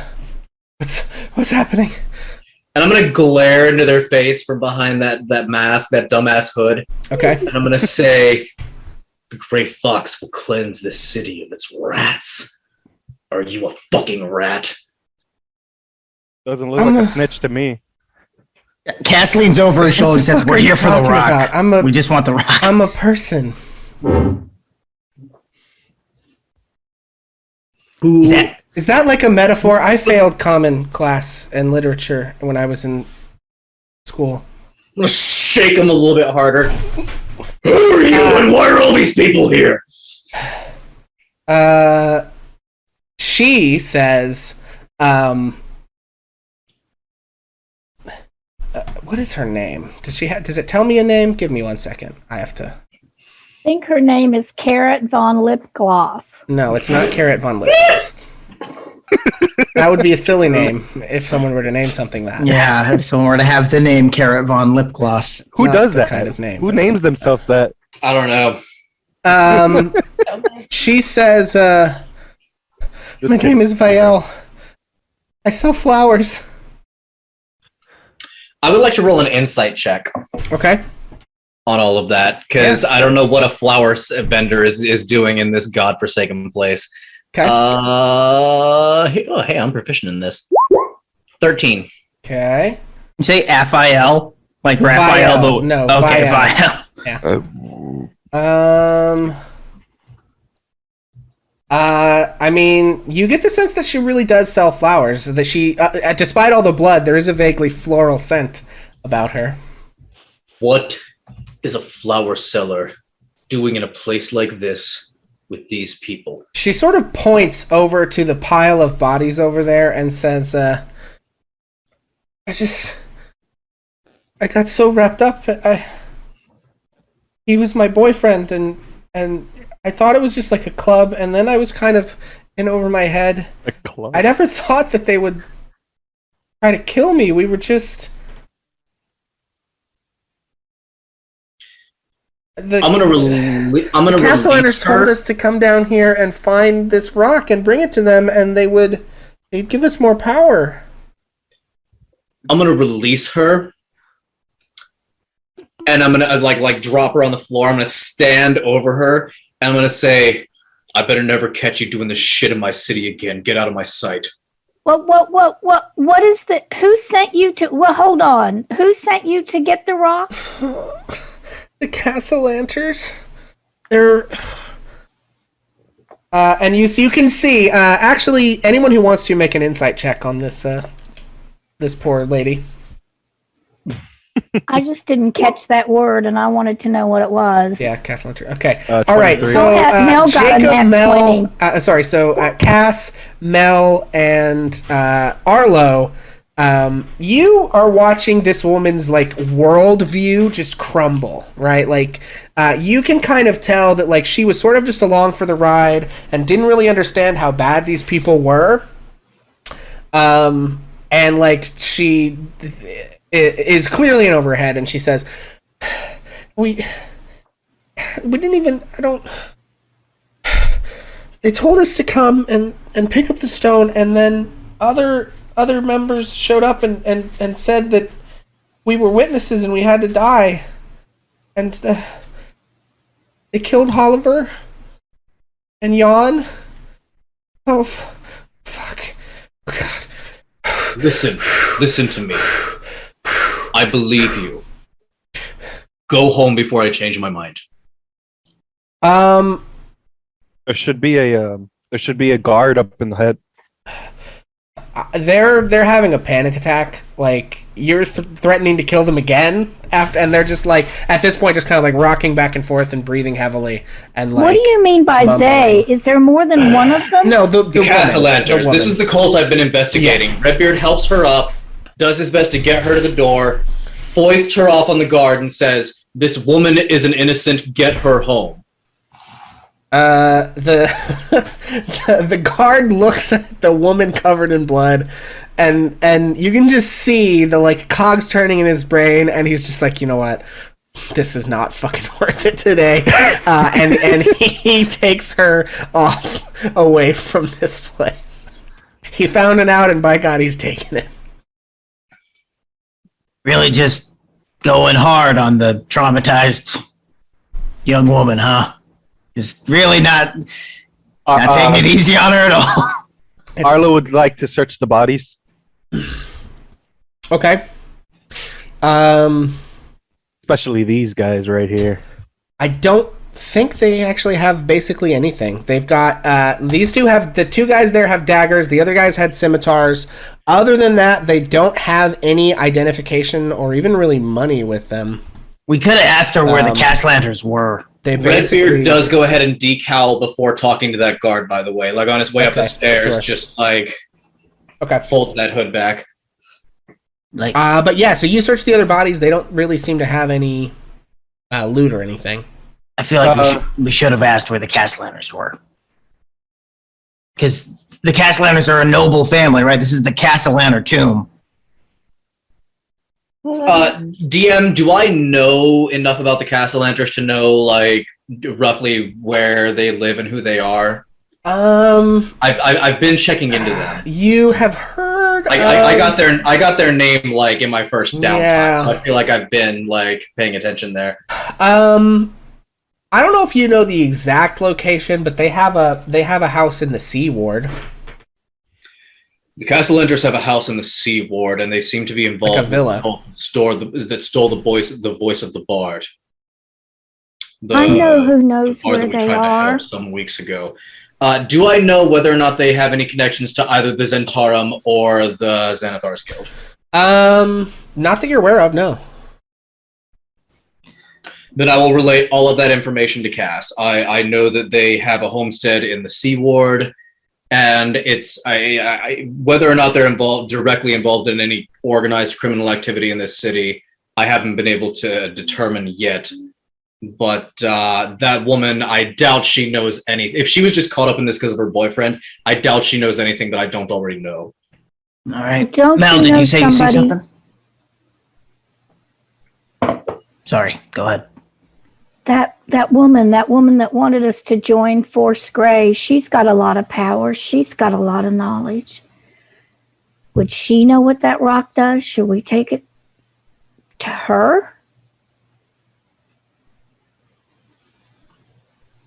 I mean, somebody said the stone is like a key, right? Like it opens something to money, to the Neverember fortune, right? The gnome was bringing it to us to bring to somebody else. Yeah, who was the gnome trying to get us to take it to? I'd like Rainier's dad. Yeah, I believe it would be Lord Neverember, who currently lives in another whole ass city. Neverwinter, I think? Neverwinter, yeah, he's in Neverwinter. Let's bring it to now. Rainier. If this many people were willing to die for it, do we just want to hand it over to some rich guy? No. I think not. There's a lot of money behind this rock, and I plan on getting my hands on at least a little bit of it. I have to pay off my debts.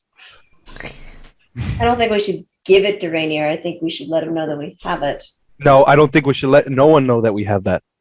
Good call, Arlo. For once, I actually agree with Arlo. We should probably keep it we should probably try to get more information, but I don't think we should tip very much of our hand, if any, at this juncture. What we should do is get the fuck out of here and go reconnoiter in a safe place. Good idea. I agree. Okay. All right, so you guys are gonna leave the tomb and head back.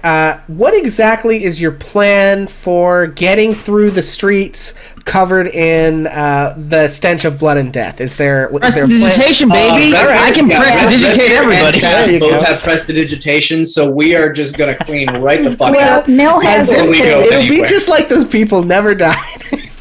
Mel has it too, so. Okay, so most of you guys have prestidigitation. We've got a puddle of the killer's blood in this hallway. Gross. Mop it up. Bring that shit up. Back to my hunch. Yeah. All right. So you guys clean yourselves of the blood and other trappings of the combat that you just went through, and begin to make your way back to what, Trollskull Manor? Yes. Yeah. Yeah. So you head back to Trollskull Manor. Do I have? Where's my? I think Mel is going to talk to Cass a little bit while they're traveling along. Okay.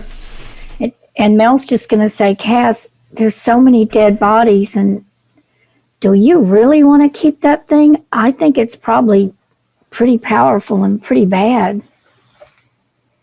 I think there's a lot of resources that we can get with this thing, and I need some of them. I've got some things I need to do. So I want to see what we can get with this. We've already lost Bill. I just don't want to lose any more.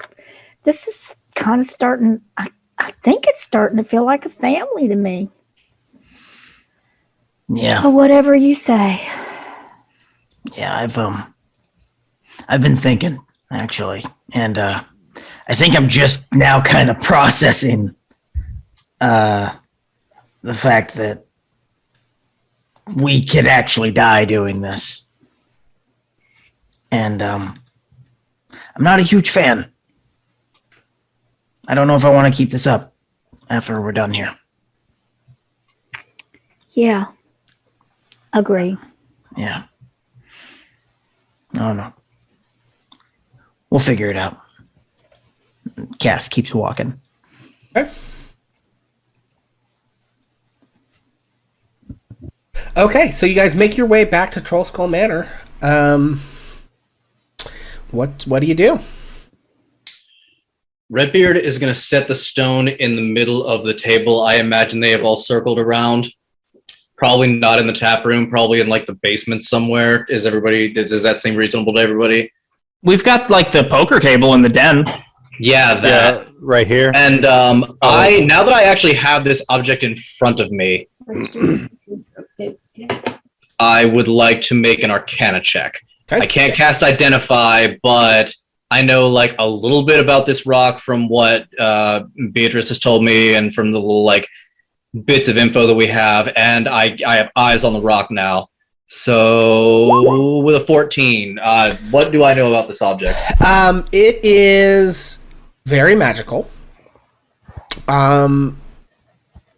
You can sense just a powerful magic radiating off of it. And you get the sense maybe that it has a will of its own somehow. But outside of that, you really can't determine much else without either somebody identifying or somebody attuning to it. Okay. This is a powerful magical artifact, and it may take some time to crack its secrets. I have a little bit of experience with magical objects. If it's acceptable to the group, I would like to keep this thing in my possession until I can fully determine what it is for. I think we should hold off on giving or selling it to anyone until we know what it is and what it does. You could attune to it. See what that does. It'll take like an hour. That's what I'm getting at, I think. All right. I'm willing to, it could be dangerous. I don't know what it's going to do, but I am willing to attune to it in the presence of the group for my own safety, if nothing else. It's possible that once I actually attune to it, that you may have to try to put me down, depending on what it does. Oh no. With what I know about Jesus, Cass, fuck you. There's a little bit of animosity here. I don't like the whole hood thing. You got real aggressive with me, and it made me pretty upset. I don't handle adversity well. All right. You know what, Cass, that's fair, and I am sorry. I got lost in the heat of the moment. I was very worked up, and I apologize. Got lost in the sauce. I feel like we're all pretty worked up. Yeah. All right, Beatrice. We'll look out for you. But guys, okay, so from what Rainier Neverember has told me, his Lord Neverember, his father, was banished from the city from doing terrible things, and the guy who originally was trying to get this rock to us wanted us to give it to the guy who got banished. But Rainier isn't exactly on good terms with his father, like, at all. Yeah, fuck that guy. I don't give a shit about that guy. I'm way more concerned with what's going on right in front of us. Not Rainier, but Rainier's fine. I'm talking about his father. Fuck that guy. Well, I'm just saying, if anybody would know anything about the rock, maybe we could not necessarily tell him we have it, since nobody wants to do that. We could, like, see if we can get more information about the rock. When you say we, are you talking about you and the mouse in your pocket? Because I don't think any of the rest of us are as likely to get very much information out of Yeah, I think that out of Rainier. I could probably sweet talk him into giving me more information if he knows anything. I don't want to put you up. Kaz slowly shifts into Let me be perfectly Beatrice. clear. Just sitting at the table, Kaz slowly changes into Beatrice and is like, I could talk to him. Except you're wearing Cass's clothes. I'm get gonna be changed. surprised. I'm gonna be surprised. Whoa, there's two of you. Surprise. I mean, if he grabs your ass, he grabs your ass. But, like, I mean, hey, you know, my I'm down ass, for really, anything. but I Worse things have happened to better people. Yeah. I mean, Beatrice, I didn't know you had a mouse. I know about the bees, but I didn't know there was a mouse in your pocket. Don't worry about the mouse. It's an expression. she's got She's a too- walking zoo. Anyway, He's kind of still young. All right, guys. So what's the plan? All right, I Cass. think Beatrice is going to go shake Rainier down for some information. That or we can have Cass do We gotta have Cass do it. We gotta have Cass do it. ask me. You know, like a Hold liar. on. Don't liar. I can't think of a valid reason to do this except funny. But like, Nah, just have Beatrice do it. Beatrice, you can go do it. Yeah, but my charisma score's not that high. oh yeah, Cass is better. All right, so I mean, another option is that I go to him in the night and scare the shit out of him. No. Okay, so you go do it then. All right, I'm on it, and then Cass. Hold on. Cass, wait. You gotta go to the store with me. Not you necessarily. You know what, Beatrice? Do you think you can trust this Rainier guy? Yeah, I think And you say he does not really like his father very much. at all. No. Okay, I'm gonna make a proposal. I realize that it is a little bit bold, but let's just get Rainier in here, tell him the fucking truth, No. and see what he says. No. I have mixed opinions We on this. found the rock. We don't necessarily trust your father with it, but we want to know more about the rock before we do anything else. What do you know? And we could hide the rock in the chimney. It Bill's spot. No, I know a better hiding spot. So you're on board with the plan as long as we find Hold a on. hiding spot. Why don't we? Do not tell him we have the rock. We can't tell him that we have the rock. Let's- Then he can send people after us. Here's the plan. All right, here's what I've got. We do the attuning He can thing send first. after us if we get him in the bar by himself first, which I don't think is going to be hard to do at all. Wait. Cass is right. Maybe we should do the attuning first, and then we get him in here. Right. Okay, we can do that. Yes. Okay. Okay. All right. So somebody is trying to attune to this rock. Who is it? Me. All right. I was gonna, like me and I will pick it up off the table. I will spend 1 hour staring into the googly eyes. Yeah. Shake it a little bit to see if they rattle. Okay. So you attune to the rock. When you do, a couple of things happen. The first thing is you feel this magic sort of bolster your mind. While you are attuned to this rock, you have advantage on saves versus charm and fear. However, you smell now like damp, stale cave water. Ew. At a noticeable range of 20 feet. I'm out. I like to maintain my hobo stank for So this may be an improvement. And so yeah, but as you attune, so these things happen. You feel this magic sort of attach itself to you. You also can tell that this is a sentient magic item. And that there is some sort of intelligence within this creature. And mechanically speaking, the way you communicate with this creature is that it has 3 charges and regains 1d3 expended charges daily at dawn. While holding the stone, you can expend one of its charges to cast the Legend Lore spell. And so it doesn't know everything in the world, but you basically can ask it like 3 questions a day regarding, whatever it is that you're trying to find out about. And it will be compelled to answer truthfully, although it may answer you with cryptic or vague answers. Maybe cryptic about it. Okay. So yeah, I just sit at the table in the presence of the group and I just stare at this thing for a really intense hour. I mean, I'm sure I blink because I have to, but I'm really just not fearlessly looking into whatever this thing does, basically. Yeah. And once I just feel the attunement, once I feel the attunement click, I am going to use the first charge, and I am going to say, "Who are you?" I am Golor. What? Expending a second charge. What do you want?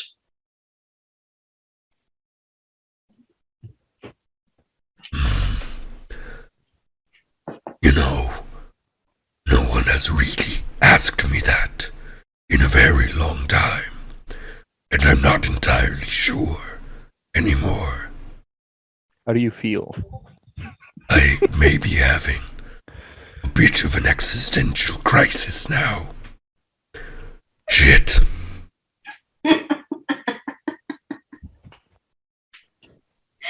What is your rightful resting place? Third charge.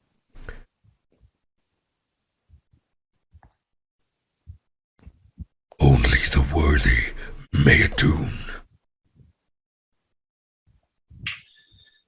So I'm going to put this thing in my pocket.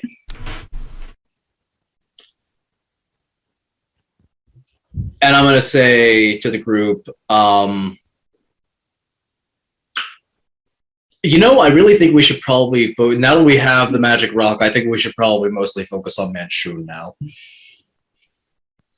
Hold on. Wait. The magic rock gets us the money.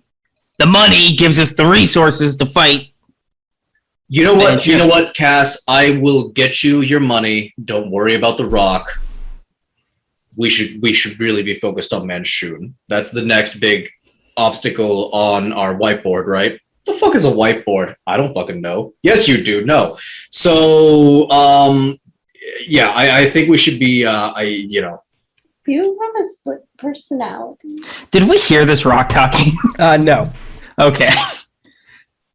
All right. So if he's gonna, I don't think we should give the rock to anybody. I don't think really anybody else is worthy of possessing it. All right. So you hold on to the rock that makes you smell like a cave, and I we'll would prefer that. Yes. we're gonna go get murdered by a wizard. That's the plan. Well, maybe. We can. I think we can probably kill the wizard. We have help. Yeah. Red, I don't think you're telling us everything. What happened when you studied the rock? Did we hear him ask the rock questions? Did he do it out loud? Yes. That's up to... Okay, then yes. What were the answers to the questions? What did the rock say its name was? The rock said its name was Golor. Golor. Okay. The rock's name is Golor. He doesn't really know what he wants. He did say that only the worthy are capable of attuning to the rock. Did he say to the rock, or did he just say attuning? Technically. This is out of character, actually.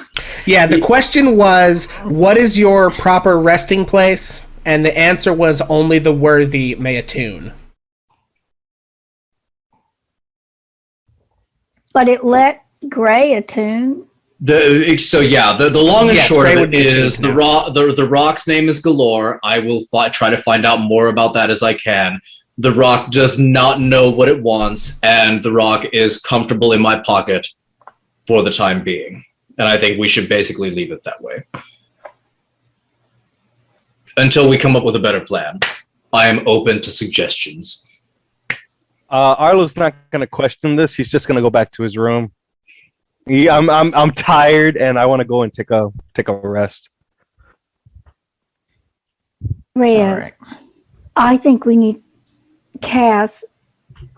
Cass, you say it'll get us money. What were you thinking? How would we get resources from the rock, Cass? What were you thinking? Well, that's the whole thing, right? The rock is like a key to the Never Ember Horde.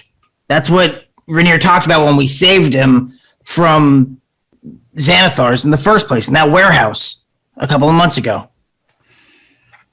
He said it opens like the Horde, the vault, where his dad embezzled all that money.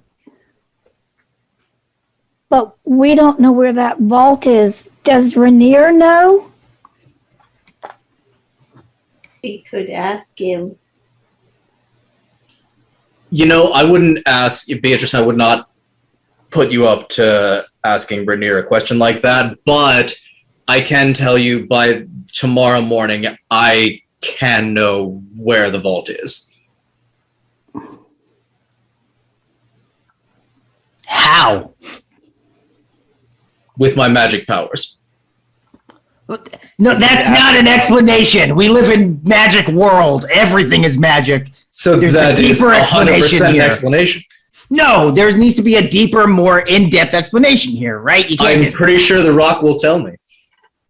You asked the rock already, didn't you? And it said only the I one. didn't ask the rock that. I asked the rock 3 very specific questions. Can you ask it any more questions, Red? Ask it more. Today, but tomorrow I can ask it more questions, and I am willing to find out where the vault is. All right, if that's Cass. really Cass, what you guys care about. let's keep him. Cass, don't let Red go anywhere. Greg, let's make him stay here, and let's wait until it's tomorrow, and we can ask it another question, and we'll make Gray ask it the right questions. I'm sorry, make me do what now? Well, I don't know, Gray, except I don't want you to go, like, sometimes you just wander off in the night and you're, like, gone for hours, and I don't know. This is too dangerous and too serious, and so you have to stay with us, and we have to stay together, Gray. You said you would attune to it in our presence, so you can't leave us, and you can't go anywhere. You have to stay here.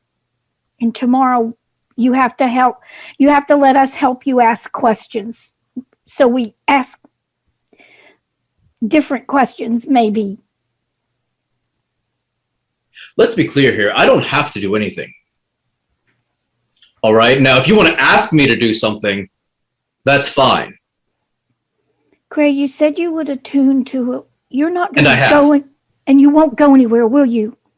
You won't take the rock and go anywhere. Please. Because we need to all be together. Very well. I will remain here till tomorrow morning. I wasn't planning on going anywhere necessarily. I just don't appreciate having my personal autonomy imposed upon. And I don't know how to talk to you. I'm a kid, okay? And you're scaring me. Just please stay here and give us another chance to ask questions. I'm sorry if I don't talk right. This is important and it's really dangerous. Did you see all those dead bodies? That is by no stretch the most dead bodies. Help me, Gray. Help me do it right. Don't get mad at me. You know what? Okay. I'm sorry. Okay. You didn't do anything wrong, Mel. Cass is right. Apology accepted. I apologize for jumping to anger. My personal freedom is something that I value greatly, and I perhaps spoke too rashly, and I am sorry. Something he values more than the team. Cass, shut the fuck up. I mean, I'm just saying. Enough. Let's all just stick together, okay? Very well. Anybody want some honey? I would love some honey. You got any of that candy? I'm gonna go get a drink. Yeah. Yeah. I would love some bee candy. Handing out candy. Handing candy. Placating the children. Nice. Very funny. Ever the group mom. Okay, all right. So, is the plan then to wait until the next day and ask some more questions? I would like to go check on our Nimblewright friends during the course of the day. Okay. Yeah, the Nimblewrights are pretty much as you've left them. At this point, up in Mel's room, Nim has taken the tools and the junk laying around Mel's room, and because you guys were gone for so long, has started to like make little trinkets and knickknacks. I think maybe it makes another mechanical spider that's actually pretty similar to the one that Arlo has. I knew it. You had a crab, right? Really, it's really a mechanic. cool. This is Mine was a spider. It was a spider. Okay. Yeah. And then the other one is just sort of moodily taking up residence in the upper tower, and more or less stares out the window most of the time, watching the people below. All right. Yeah, the metal spider moves when you don't look at it. But it's in my bag, covered in the pirate's thing, which I should really take out. Yeah, because it's been moving like this whole time, so it's like it's a tangled ball, like you know. Okay, when I guess because I went to my room so I can take what do you call it? The Short rest. sleep that I can take. No, the sleep. I was gonna go. I mean, that's a long asleep. rest. Yeah. Yes, but 4 hours. For a dark elf, because it's 4 you're- hours. yes. 4. So yeah. So I guess when I got to my room, I untangle it, let it go, and I just fell asleep. Or I guess like. I mean, you meditate is what you do. Meditate, so. yeah. I'm gonna meditate. So Okay. I'm asleep throughout everything. So yeah, candy is distributed. Cass goes to get a drink. Arlo is playing with things. Yeah. So is there anything that you like say to the Nimblewrights, or you're just checking on them, or? Yeah, I will go to Nim first, and I'll be like, "Oh, hey, man, that's really, really cool. I like that thing. You've been working on that thing all day?" Nim signals. Yes. Wow, that's really impressive. Hey, listen, man. I am working on giving you a voice that people can understand. I'm not quite there yet, but I think with somewhere in this city, we can find a way to grant you the ability to talk. Would you like that? He signals yes. Okay. Well, you just don't go anywhere. That way, when I get this figured out, we can go ahead and make that happen for you, okay? Okay, he signals yes again. I'm gonna go check on your moody friend. Is he still up in the tower? Also signals yes. Excellent. Hey man, you're doing a great job here. I'm sure Mel would love to know more about what you're doing. Maybe you could teach each other a thing or two. I'm gonna see you later, and then I'm gonna pawn stuff up to the tower to chat with the other one. Okay. Yeah, at this point, that one has been taught at least the same rudimentary ways of communicating that the other one has. Okay. So, yeah, go ahead. Mel's going to wander up too because he's going to check on Fluffy. Okay. Has Fluffy had any babies? Have any of those babies Yeah, I think hatched there's yet? probably like an egg sac up in the corner. Mel's going to look over at Nim. If he catches his eyes, he's going to just smile and point to all these babies and just be happy. He has a grandpa. Great. Right. Okay. Yeah, so Red goes up and talks to Gizmo. Gizmo. Gizmo turns and looks at you. You doing okay here, bud? Gizmo signals yes. Are you getting stir crazy at all? Gizmo signals no. Okay, that's good. That's good. You're of course not confined here. I think this is a safe place for you. I want you to know that I am working on giving you the ability to speak to others and have them understand you. I want you and Nim to both be able to speak common. Would you like that? Nim signals yes. Okay. Well, I'm working on it. I would appreciate it if you didn't go anywhere for the time being, at least until I figure that out or until you hear that I'm dead. Nim signals, thank you for asking. My personal autonomy is no, I'm just kidding. Nim signals yes. Okay. He can't say the rest of that, but. I am gonna be here at least until tomorrow morning, but I think that tomorrow, if you want to go explore the city a little bit, take a little stroll with me, I think we maybe could, get you out of here for at least a bit and stretch your legs, if you'd be cool with that. I think it's sort of like non-committally responds. It doesn't give you a yes or no. Okay. And Gray is just gonna probably spend most of the rest of his time till tomorrow morning in that tower with Gizmo. He feels kind of connected to Gizmo at this point. So at some point or another, like when it's an appropriate time to sleep, he'll probably roll his bedroll out and take some shut eye. But he's probably gonna spend a lot of his time kind of brooding in that tower with Gizmo. Okay. I usually hate to do this, but I do need. There's certain and if we're gonna finish this thing on time, we're gonna need to kind of move through some stuff. So the rest of the day passes uneventfully, and it is the following day. And I am gonna go ahead and just say, screw rolling dice. You have 3 charges on the stone. Yes, Arlo. I was gonna say if I can go. Well, after the 4 hours I slept, if I can go to the shop really quick and get a hammer with Cass. Yes. Let's take a look. Well, of course, if Cass wants to come. Yeah, I mean, Cass is down to come. I feel like we're going to have to just run through it, though. Yeah, I don't think we're going to role play anything there, but what kind of... So wait, we still need to look at what warlocks are actually proficient with, actually. What I have is rapiers, short swords, simple weapons, crossbows. Okay. Like a club. So weapons, you can use a light hammer, but that's only a D4. There's a mace as a D6. There's a great club is probably the only simple weapon that does a D8 that you could use. Just like a big beating stick. It is two-handed, but if you're looking to maximize damage output with or you could use a rapier, and technically rapiers you can use with strength because they're finesse. So up to you what you think Arlo would go for.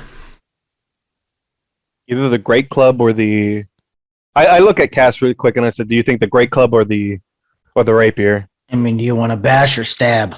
I want to bash. Great club. Great club. Okay, great clubs cost 2 silver pieces because it's just a big stick. So, all right. And you know what? Can I buy both of them? If you want, sure. Yeah. So, and a rapier costs 25 gold. All right, so I'll give him the 25 gold, which leaves me with 230, and then the 2 silver pieces, which will be 28 silver pieces left for me. And I gave the light crossbow to Cass. Okay. Yep. All right. Okay, there you go. Hopefully these should add to your sheet correctly. They don't seem to be doing that. I don't really want to take time doing this. And I know Cass wants to ask me a question, maybe. No, Or no. if we got to rush through it, then it's whatever. If we got Okay. other stuff to Yeah, do. I'm sorry. I do need to get cracking on this. So, it is the following morning, and you've got 3 more questions that you can ask of the stone. Where are we meeting up? Oh, we're over there. Back in the den. So, Red, should you ask it? Gray, should you ask it where the vault is? Is that what we want to know? What do That's you what I think? want to know. I mean, there's 3 of questions that we can ask it. There's 2 questions you can ask it. I would like to reserve one for myself. Say. Sure. All right. I say where's the vault? That's my question. So where's the vault? What is the other question? If there is another question that you would like to know from the stone. Well, I thought about it and I had, can you open the vault? Are you the key of the vault or whatever? Was that the other thing? Or how do we open the vault? And then there was, well, who else is looking for you or wants you? But that's 3 questions.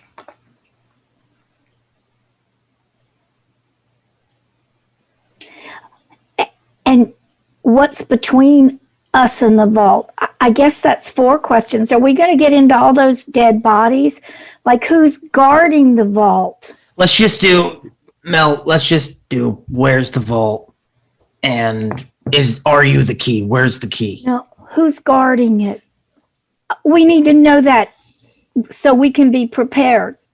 That is Who's true. guarding it? Once we know where it is, we may be able to find this out through other means. Also, I have a certain number of questions I can ask the stone per day. If we're not planning on going to the vault today, then I could ask it more questions tomorrow.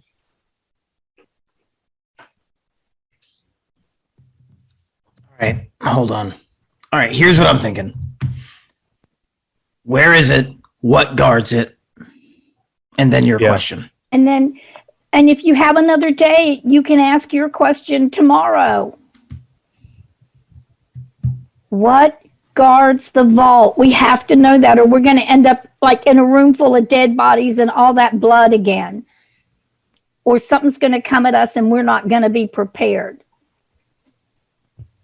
What if Manchun's guarding the vault? Then we kill 2 birds with 1 gun, and I pull the gun out of my coat and wave it a little bit and then put it back. Okay, I'm asking, who wants to ask who guards the vault? Okay. Where is the vault? Who guards it? And then your question. It would be nice to be prepared for once. Okay, so I am going to take the stone out of my pocket.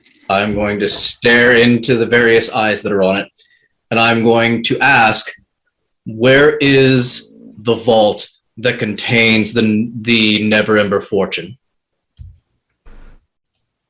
Okay, give me 1 second here, because I wrote that down somewhere, and I have to go find it.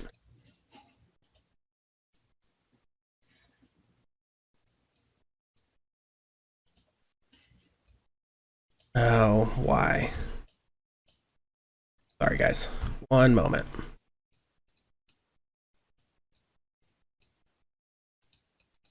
Fucking this damn adventure.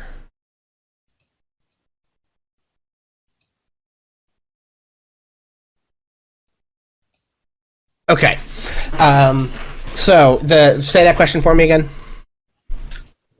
Where is the vault that contains the Never-Ember Fortune? The Vault of Dragons is hidden under an old tower in the Sea Ward. The Vault of Dragons is hidden beneath an old tower in the Sea Ward. Whoever...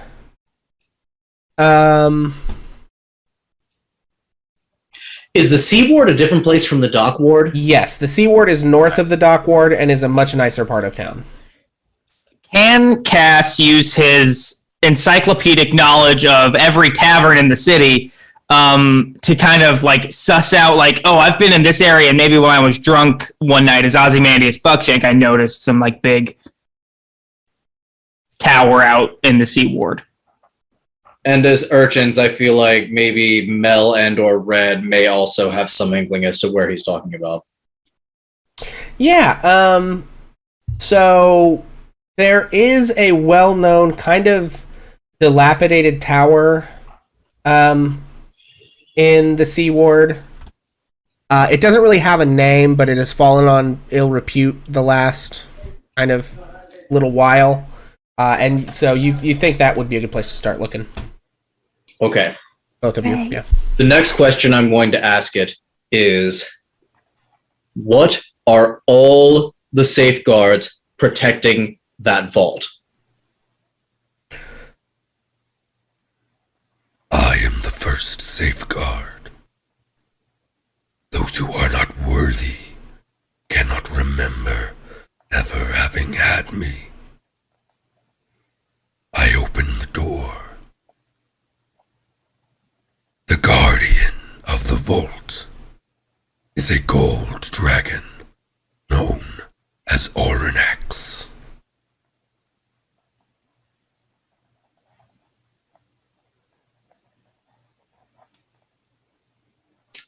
Okay, so this rock is the key to the vault. The vault is guarded by a gold dragon named Orinax, and I'm actually going to try to roll an Arcana check to see if I know who the fuck that is. With a 19. Absolutely not. None of you have ever heard the name Orinax before. But I don't really know who that is. So. But we're talking about a gold dragon. Now, he didn't go into more detail, but I would imagine we're talking about minimum a young adult gold dragon and possibly even something like a great worm. There's really no way to know or prepare for exactly what we face. The dragons are a mysterious and powerful race of beings. Is it possible we could ask him nicely? I mean, he is a gold dragon. We might be able to ask him nicely. I think we need somebody more powerful to help us. We could ask him nicely. Cass, can we negotiate with the Force Grey lady? Listen, I have a rule about working closely with law enforcement, and I feel like there's a bit of a misconception about Force Grey. We are not law enforcement. We are maintainers of the natural. You threaten me because I'm a criminal. Therefore, you are law enforcement. I threatened you in the event that you become that you get involved with an existential threat to the city. That there's an important distinction to be made here. Mm. Don't take up necromancy and you're fine. Right. why would I take up necromancy? That's not like Exactly. So it's not even a problem. Arlo raises his hand. What's that, Arlo? We're not supposed to take up necromancy?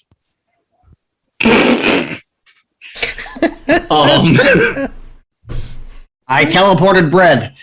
I would advise against getting deeply involved with any sort of necromancy just because it's icky. Were you thinking about doing some necromancy, Arlo? Is there something you want to share with the group? I look around and say, I've never done any kind of necromancy at all. Good to know. See, now that problem is settled, and he's never so done then necromancy. why are we even having the conversation? It's not Exactly. It's not a problem. It's not an issue. So Arlo gets up and leaves. Okay. I'll be down at the tap room getting some good old ale. Okay. I'm going to take the stone and put it back in my pocket. Okay. Maybe All right. Well, long about the time that you finished asking the questions, Red, as is per usual, you are contacted by Vajra Safar, the Blackstaff, via the sending spell. Okay. And she says, we have begun to gather our forces. I need to meet with you and your companions if you're willing to discuss our plans. So I will say to the rest of the group that is still in the room, it seems as if the Blackstaff has begun gathering forces and has a plan in place. She would like to meet with all of us, if possible, to go over that. Does anybody besides me want to go tell that to Arlo, or should I go tell him? I'm on it. I'm fine. Cass gets up. He goes to get Arlo. I definitely want to meet with the Black Staff. Do you agree, Beatrice? Yeah. Okay. Also, like, We should probably go soon. can I, like, retroact insight check on that? I've never done necromancy. That seems. Okay. I already left the room. It's been a Well, while. no, that's fine. Arlo, have you actually done necromancy? Have I? I don't know. No? I haven't been in control of your character this whole time. No one really asked me that. I mean, Well, but I'm asking you because I need to know if you need to make a deception check. he's or not. He's cast necromancy spells before. Told the but Dead is so necromancy. technically, all healing spells are actually necromancy in D&D because That's it's not whack. what we So mean. We mean like raising people from the dead. Maybe. In a- Cure wounds is an evocation. Yeah, but sure. no, there are Healing some- word. There are some Alright. healing spells that Give are me a necromancy. minute. like zombies. I'll use my inspiration. Okay, so you have. I don't think this is worth no, inspiration. no, it's not. No, it's Come not. on, It guys. doesn't really matter. Well, I mean, we all know Yeah, probably not. Hold He up. doesn't seem powerful enough really to have done necromancy. So Hold up. No more. We're done. Gray, are we going to go to the Black Staff or is I would like to know if Arlo thinks he is guilty of necromancy. No, I'm already done. Yeah, I mean, you rolled a deception 5. check. I so rolled a sure. 23. You know, you guys open the store. You're walking through it. I'm already at the tap room. That's not what I asked. No, I'm asking with my insight versus your deception. Does Arlo does Arlo think he was lying? Does Arlo believe he is guilty of necromancy? Yes. Okay. All right. As I left the room, I don't know if I can do my tarot cards to read my own fortune before we leave. Oh heavens! I mean, yeah, sure. no heaven. Roll 3 cards. These have been scary. Okay, the 10 of Swords, the Chariot, And I need to roll. and the Moon. All right. Hang on. I guess Cass walks in while I pull those cards out. Okay. Okay, so the Moon says, That's the future, right? I don't know, man. 10 of Swords, the Chariot. Okay, so I'll get these in order. Just it'll take me a second to open these. Where's the Chariot? Where's the Chariot? Where's the Chariot? There it is. And I want these. Okay, so the first thing was the 10 of Swords, right? Yes. All right, so the swords and the 10. Okay, so the 10 of Swords. Oh, Jesus. Utter defeat. Probably because of betrayal. You may suffer, but you're not to blame. The Chariot is triumph. Triumph, but beware of its consequences at length. Success in spite of resistance. And the Moon is longing for the sake of longing and the hope of fulfillment. So you're gonna lose, but you're gonna win, and I guess be horny about it. I don't know. I guess the defeat was in the past, so you've had a defeat, but you're gonna win in the future. We're gonna win in the future, and I'm gonna get horny at the end. Apparently. Okay, sorry. Someone else was gonna say something in there. Cass walks Which I in. think is everybody's goal in the long run, right? Cass walks in, I guess, and I look at him and I say, "Looks like we got defeated when we lost Bill." What was the present? We're gonna win, but beware of the consequences of long term. It looks like we are gonna win, but something's gonna happen to us. And the third one is I'm gonna have sex. Rainier. What a plot twist. Listen, the Black Staff wants to see us, man. We gotta go. Forget all that. Let's go. Cool story, bro. We're killing Manshoon. Get in. Guys, really? I don't want to deal with her either. All right, but the whole crew's going, and we're a team. As much as I. You said you could talk to gold dragons and like. All right. Listen, and as we're walking out, Cass is just gonna real quick, like, I don't think I'm gonna stay in the city much longer, man. And I tell him really quick. I say, you can come with me. My ship will be coming back. I don't know. Maybe. And Cass goes to meet up with the rest of the group to head out. Alrighty. Into the thick of it. Into the thick of it. So you folks make your way once again over to that tower that I totally remember where it is. Flagstaff Tower, there it is, in the bottom of in the north part of the castle ward. So you guys make your way across town, past the market. So you come south from Trollskull Alley over Delzerin Street, south on the high road until you hit the Bazaar Street and head towards the Halls of Justice and the Font of Knowledge, behind which is Blackstaff Tower. And you make your entrance as usual, the guards recognizing all of you at this point. And you make your way to the kind of waiting room outside of the Blackstaff's chamber.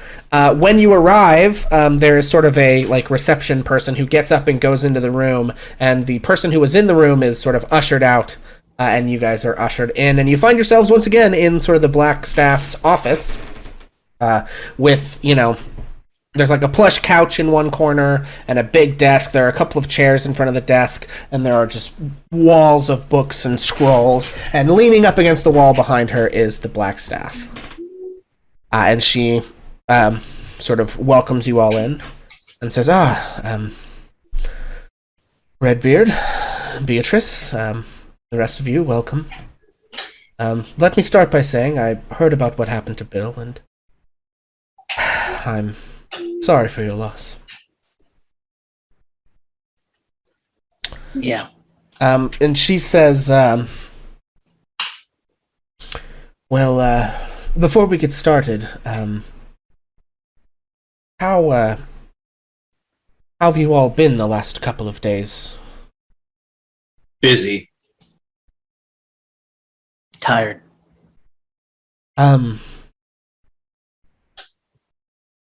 Well, to get out of here. We've been formulating a plan. I think going and a full-on frontal assault of Kolat Tower it's possible we can win, with the whole might of Force Grey and myself included. I don't know that that's the best way to go about it. I've been trying to think of a way to lure Manshoon and maybe some of his lieutenants out of the tower, and have the majority of Force Grey attack the tower while they're gone, while some of us try to lay a trap for Manshoon. The only thing I don't have yet is bait. Where is the tower? Kolat Towers is in the southern ward of the city, between the High Road and the Way of the Dragon.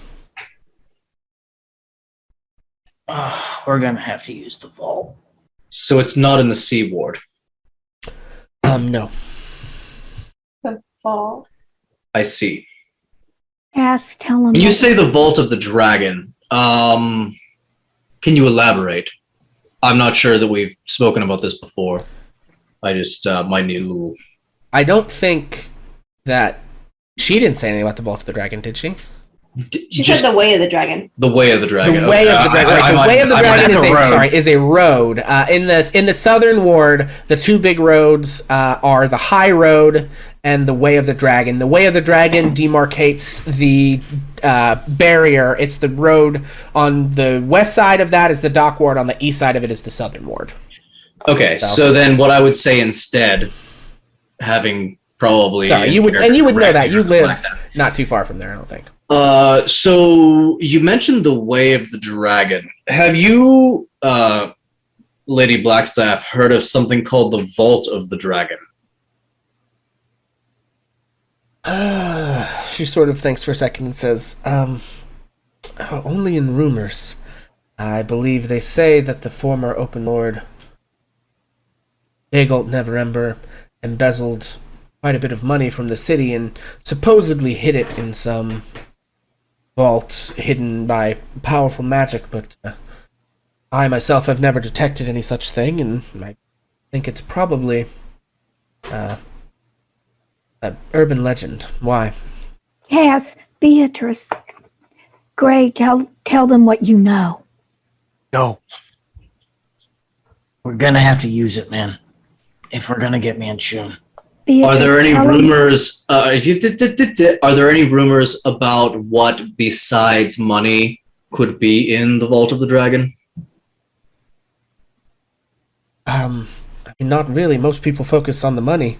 I suppose they say there's some sort of guardian or something, but I haven't taken those rumors too seriously. Right. So I'll go ahead and just level with you here. The reason I'm asking, I am the present master of the Stone of Gold. Oh my god. Arlo, shut up. I am the present We're gonna do this. I am the present master of the Stone of Galore, the sacred treasure of the Neverember family. And the stone has revealed to me that the Vault of the Neverembers is underneath an old tower in the Sea Ward, and that it is guarded by a gold dragon. Now, it's my understanding that the metallic dragons are generally of a good alignment. If we could somehow convince this dragon to leave its post and join us, could this aid us in the fight against Manchun? Mm-hmm. Is there anything else in that vault that could aid us in the fight against Manchun? I'm really digging for anything that could give us an edge here. We use the vault as bait. We track Manchun into the vault. We've got the bait. She says, yes, I think he's right. This could work. I doubt Manchun has any inkling of what the Guardian is. And if you think about the types of things that normally guard treasures like that, usually they're not amenable to helping people of our persuasion, but a gold dragon very well might be. I think between myself and a gold dragon, I suspect we can handle anything that Manchun can bring to bear. And if we have the rest of Force Grey attack Kolak Towers while we're luring him out, my research has indicated that Manchun is very cautious, and he likes to work through cat's paws and typically likes to not draw too much attention to himself. But from the sounds of it, he is desperately seeking something. I expect it must be this stone you now possess. It's why he's tipped his hand off in this war with the Xanathar's Guild. To the point where it's come to everyone's attention. It's not really his style. I think he's getting desperate. I don't think he'll be able to resist the lure of the vault. I think if we, and I mean you and I, are seen traveling through the city together, he may suspect that something is up, and he he must know that you are on the trail of this object, given your actions in the city of late. He'll have no choice. He'll have no choice but to come out and bring some of his lieutenants. I think he will probably think he is a match for me, and if he brings enough force, he can deal with you, but what he won't expect is the gold dragon. We have to get it on our side. And yes, this can work. I think we should strike as soon as possible. The stone is likely to be vulnerable the longer it's in your possession. They search for it frantically. Quite. Okay, group. So here's what I think. I think that as a setup for this strike we're planning, we take our time, get as much rest as we can, use our hit dice because I don't think we have time for a long rest, and go chat with this dragon and see what he says. She says, I think tomorrow will be the earliest we can move. It does take some time to finish dispatching our people, getting them in place. I believe there are enough high-level magic casters outside of myself to take down the barrier around Kolat Towers. That should give us plenty of time to do what we have to do. If you have any allies within the city, I will have to dispatch most of the higher-level adventurers that are under my command to deal with Kolat Towers, as we won't know what sort of defenses he will have remaining. The key to the whole plan is going to be getting the gold dragon on our side. If you have any allies who may be able to help us, you might wish to seek them out, but be very careful. If word of what we're attempting spreads too far, you may learn of it, and the trap will be useless. We will make it so. Very well. Then suppose meet me here mid-morning tomorrow and we'll begin our operation. Your information has been very helpful and I thank you. We may very well get the bastard. Let me get this clear real quick. Well, we're gonna fucking get him. The dragon thing, we're doing that together. We're going to all, like, you as well. Yes, that's the plan, is that I will be accompanying you to the Okay, vault. cool. So I that's think, a tomorrow thing. Because, yes, he'll need... I don't know that we can count on having time to get to the vault without being discovered and convince the dragon to join us in advance, so we may have a very small window. We'll need to be seen in the city together, traveling there, and then once we reach the vault, we'll have to move quite quickly. Yeah, just want to make sure there wasn't any, like, we're going to the vault now to do this big thing, because that's pretty heavy. Okay. I think if we do that, we may well tip our... He likely may have you tailed. We may tip our hands too quickly. Yeah. Very well. Are we safe to leave here? I mean, your adventure is as safe as you ever are, I suppose. I doubt he will move against you directly, unless he knows for certain you have the artifact. The only thing that will tip him off, I think, is my presence with you. Why else would I be accompanying a group of lower-level adventurers anywhere unless there was something significant afoot? Very well. All right. Well, also, what's that smell? Redbeard. That would be the Stone of Galore in my pocket. It is a very stinky artifact. Yes. My apologies. I don't mean to offend. Damp. Well, nevertheless. She takes like some incense out of one of her drawers and sets it up and says, "Well, unless you have any other questions for me, I really need to get the ball rolling on our intelligence and troop movements." Thank so you. Off we go. Okay. We've got about 10 minutes left as you guys make your way, we'll say to start with, possibly back to Trollskull Alley, and then after that, what you have kind of one more night. What do you do before before things kick off tomorrow morning. Two things. I have a third question for the day. Okay. I want to know where Ozymandias Buckshanks will be performing 3 days from now. Okay. In the evening. Let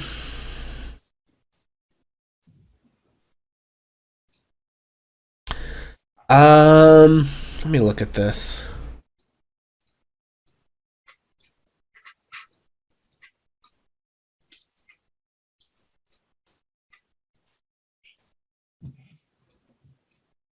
I actually don't think that the stone would be able to know that. And I think you would know that it was. So, basically, the stone, its lore that it knows is pretty much limited to the Vault of Dragons, more or less. Oh, okay. Yeah, unfortunately. So it basically can tell you anything you want to know. I didn't realize that was the Yeah, case. sorry about that. I maybe should have made that more clear. It knows things like where's the vault located, how do you open it, what are the guardians of it, what kind of treasures are there, like that kind of stuff. But it doesn't know like most of the other stuff you could learn with a legend lore spell about anything else in the world.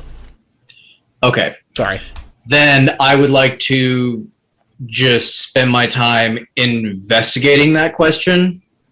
Okay. And also trying to find my tiefling friend. I'm probably not going to try to encounter her in like a bar type setting. Okay.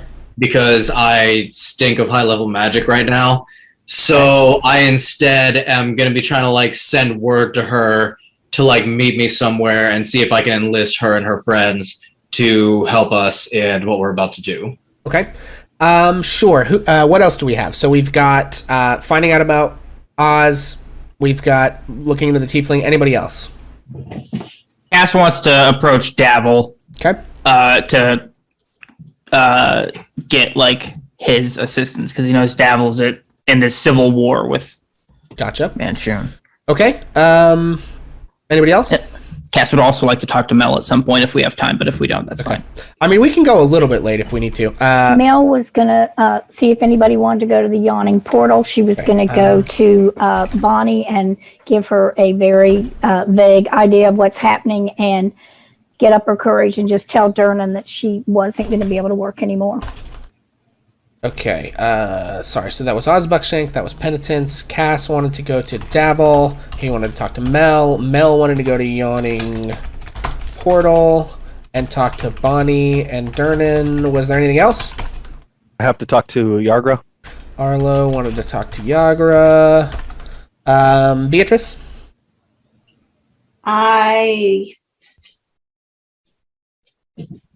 I don't really have any like plans, I guess. I'm gonna go like check on Beppis or I guess I could check on Beppis and the family. Okay. Beppis and Co. Okay.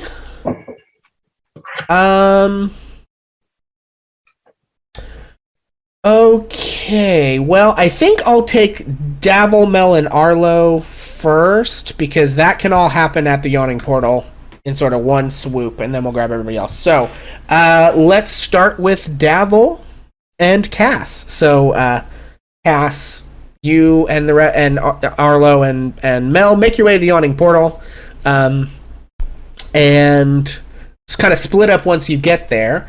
Cass, as usual, you find Davil at his typical kind of corner booth where he holds his sway. And as he sees you coming, sort of says, hello there. Know me. I don't know. Yeah, he doesn't know you. He says, yes, hello. How may I help you? We're friends, Davil. And Cass kind of lets his face kind of shift a little bit from this like standard one into like Oz's features and changes back. Oh, shit. And you see his hand like goes for a dagger real quick, and then he's like, "Don't worry." Okay, not a lot of people surprise me, Oz, but damn. Yeah. Surprise. I have an offer for you. I know about your war. And there's a plan of attack coming soon. I need you to meet me in the Sea Ward tomorrow.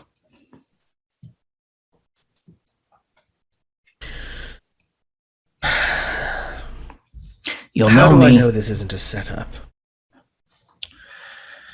What do I have to gain? I don't know. I'm worth a lot of money. How about this? He killed Bill.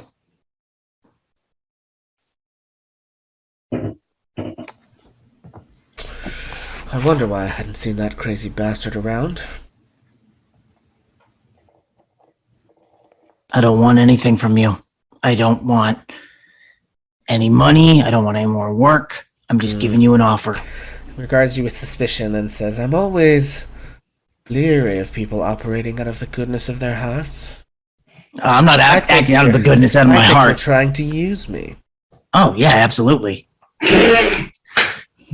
We need your numbers. I'm not going to be coy here. All right, we need numbers. There's a fight. But this is a chance for you to end your war. What are we up against? One decisive blow. Oh, I've given some putting the decisive offer on the blows in table. my time. And Cass Drop man shows the shoots ring that he. Cass, what? I'm sorry. I think I'm losing you a little bit, Jacob. So there? No. Oh no, but Jacob breathe. He did kind of freeze. Okay. Isn't it such an earnest I look? know. Dude, we lost it a pretty good moment. Okay, here's what we're going to do. I'm going to pick up with Mel, and then once Jacob's situation is resolved, hopefully, we will jump back into that. So, Mel, what do you got? Bonnie, a lot of things have happened since the last time I worked, and it looks like we've kind of gotten ourselves into, like, we have to go fight something, and Bonnie, I'm back. somebody really bad killed Bill, and we want to fix that, and I can't work here anymore, and we're going to go avenge Bill, and I need to talk to Dernan. She says, oh my goodness, sugar, that's quite the tale. Well, I'm sorry to hear that about your friend, but you've got to do what you've got to do. We're going to fight a big battle tomorrow. I hope we have enough people to do it. I got to go talk to Dernan, okay? Oh, he's freezing again. Good gosh, poor Jacob. Yeah, okay. And so she says, all right, well, you take care. Come see me. Once y'all have won, huh? Oh, sure thing. Okay, and then you make your way over to Dernan, who says, oh, hey there, Mel. What can I do for you? Dernan, thank you for everything that you've done and for giving me a chance to work. And I've kind of gotten involved with a group of people that are, well, we're gonna have our own place at Troll Skull Manor, and I can't work here anymore. And there's going to be a horrible thing happen. Maybe pay attention.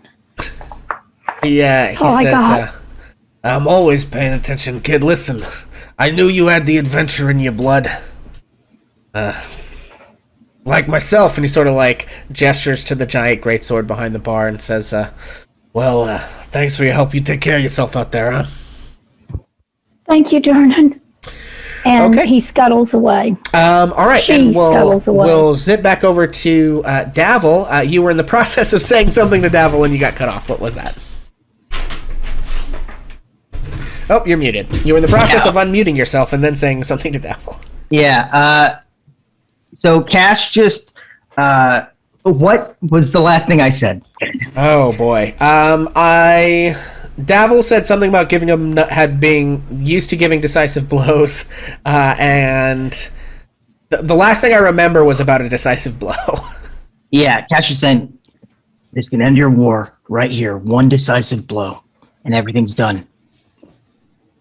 All right. I don't Oh, that's want right. He anything else said from you. the next thing after that he said was, what would we be up against? A very powerful spellcaster and probably a bunch of armed guards. And potentially there may be a dragon in the mix. There's also a lot of money in it.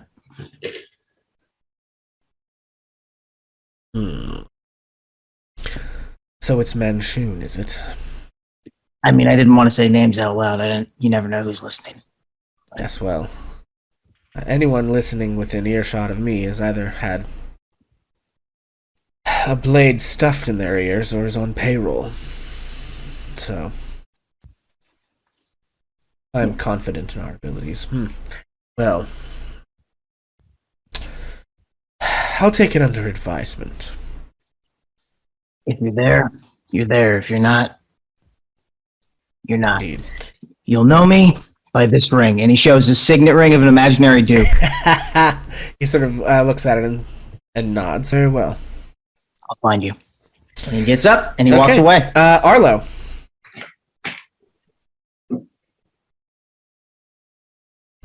You approach Yagra Stonefist, I believe, yes? Yes. Okay. So you approach Yagra. She is, as usual, currently kicking someone's ass at an arm wrestling contest.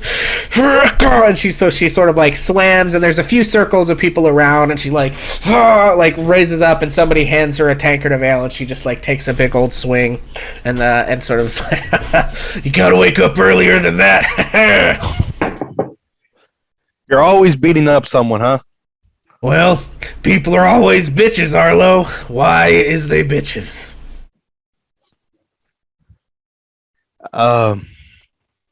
Hey, I got a proposition for you. She says, she sort of like looks you up and down and says, you're too skinny, boy. We're not gonna do the attack until tomorrow, right? Get some meat on your bones and come talk How about to me. this? I'll play you in an arm wrestle match. She says, I'm enjoying my drink. What kind of proposition you got for me? I sit down right in front of her. I say, you heard what happened to Bill? She says, no, I haven't seen that kook around lately. He died.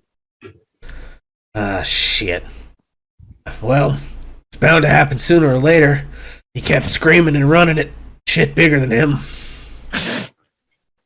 Yeah, Poor but the bastard. proposition is, what was it again? In the morning? Tomorrow? Yes, tomorrow morning.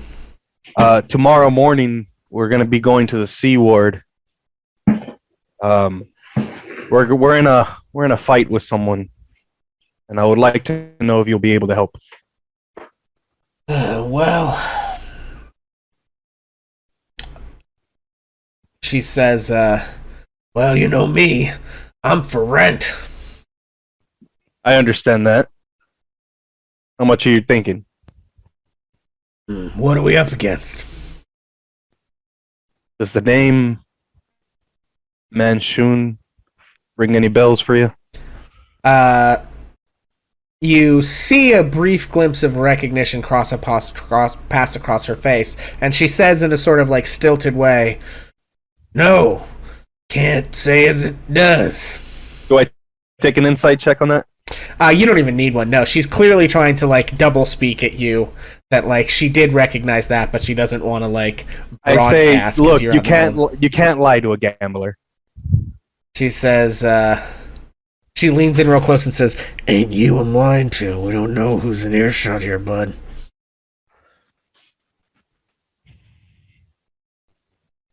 So would I be able to count on you to be there? She says, well, if you ain't paying me, then it's up to the boss. But if you're paying me, I'll be there. I was hoping that you could bring some more of your buddies.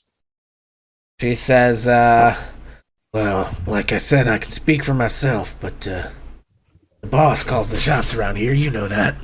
Who's the boss? She sort of nods her head over to where you can currently see Cass and Davil chatting.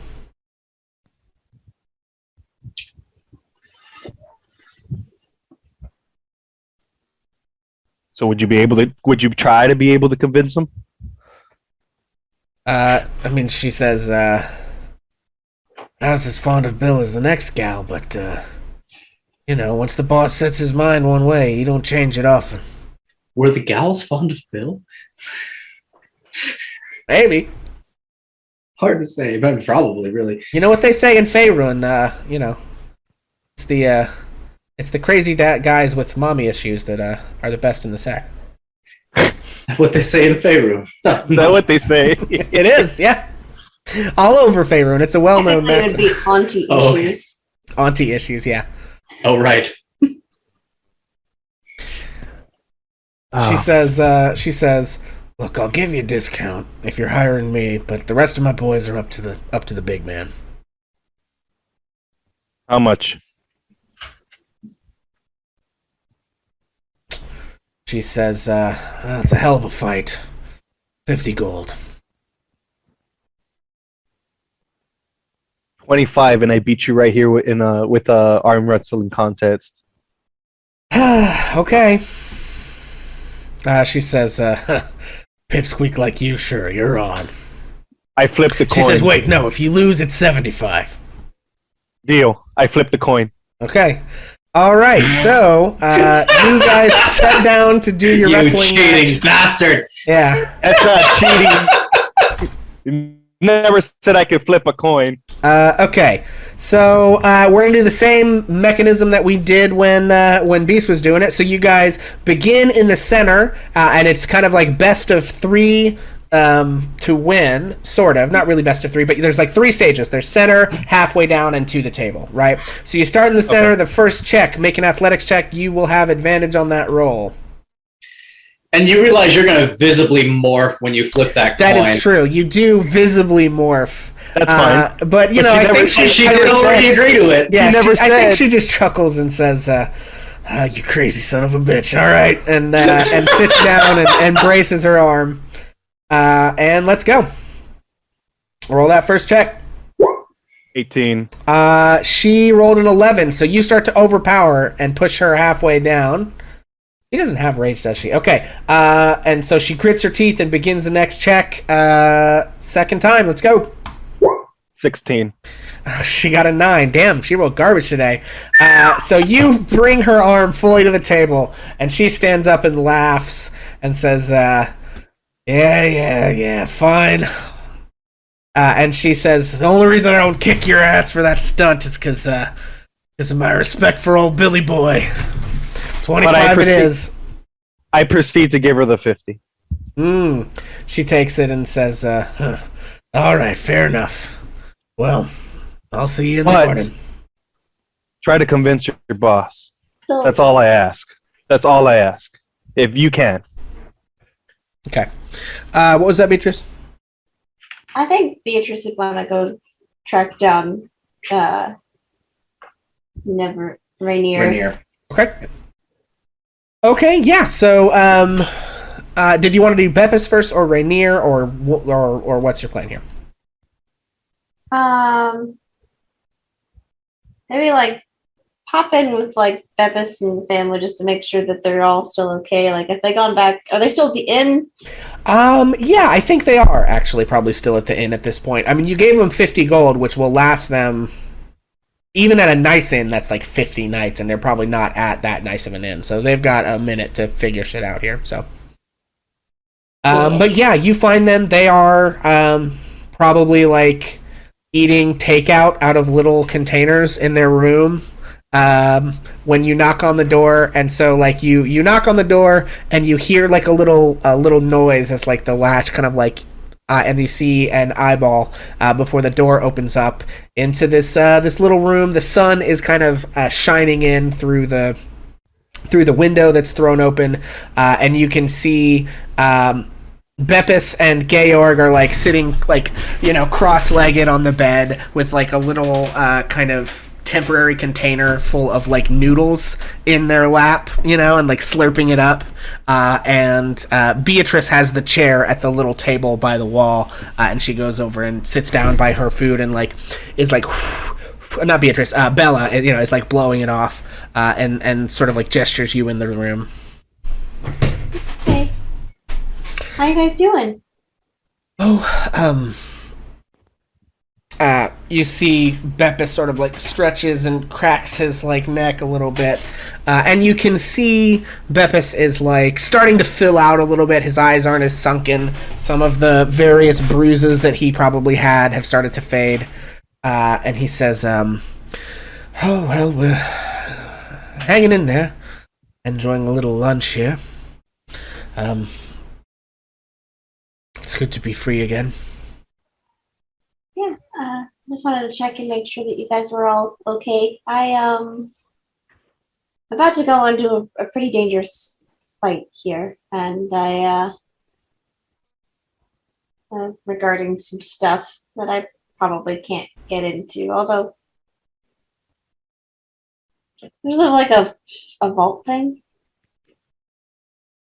that's guarded by a dragon, and also a really powerful wizard that we're going to be fighting, probably. But yeah, I just wanted to let you guys know that, Well, good That I luck. could die soon. You, to think, it wasn't that long ago, you were just some girl weirdly into bees. Look at you now, huh? Says Beppis. yeah, I'm proud of you, kid. thanks. You know, I've had a thought occur to me. And he slurps up some noodles. Yeah. A thought has occurred to me, and I can't get it out of my head until I go talk to somebody about it, about what I'm about to go do. So I will leave you guys to it. Let me know if you need anything. Maybe send a letter if you don't feel like going outside yet. Yeah, we'll reach out in a few days, I think. Still got some things to figure out. All right. Well, you guys take care. And if I make it, I will check back in. Okay. And yeah, so you leave the room and they sort of shut the door behind you, and then you head for Rainier. Yep. Okay. Yeah, so you managed to track down Rainier. As I think it probably is headed on towards the evening, and you find him at his place. I think you know where that is enough, and he's not out. So you like knock on the door, and because you've probably checked a couple of the different places where he usually is, and as the evening wears on, you're like, well, he probably went home for dinner. So you head over there and check in, and he answers the door. He's wearing like these sort of loose gray cloth pants and like just like a white shirt, and sort of he like Gray sweatpants. He opens the door and he sees that it's you, and he kind of like hops behind the door and leans out and says, hello, Beatrice, welcome. I wasn't expecting anyone. Yeah. I'm going to try not to be distracted by that, and we need to talk, actually. Okay. Do you want to come in, I suppose? Yeah. Okay. And so he lets you in, and there's like a couch over kind of by the door, and he's like, just one moment. And he goes back into his bedroom for a moment and comes back out wearing jeans. and it has like a vest on over the shirt or something, and says, so sorry about that. What is it? You don't have anyone behind the corner, do you? No. Okay.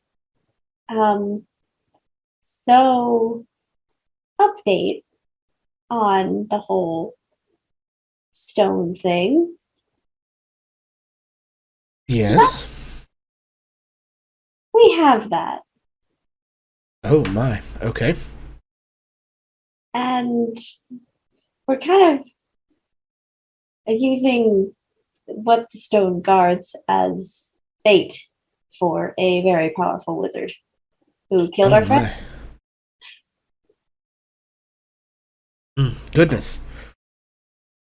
Well, sorry about your friend. I haven't seen you in a few days. You all right?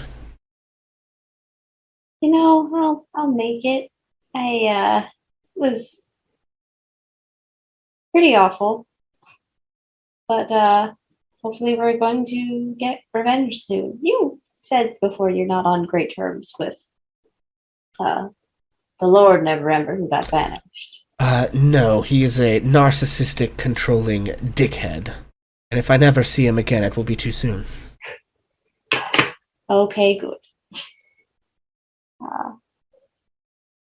Did you know anything in particular about the Stone of Galore?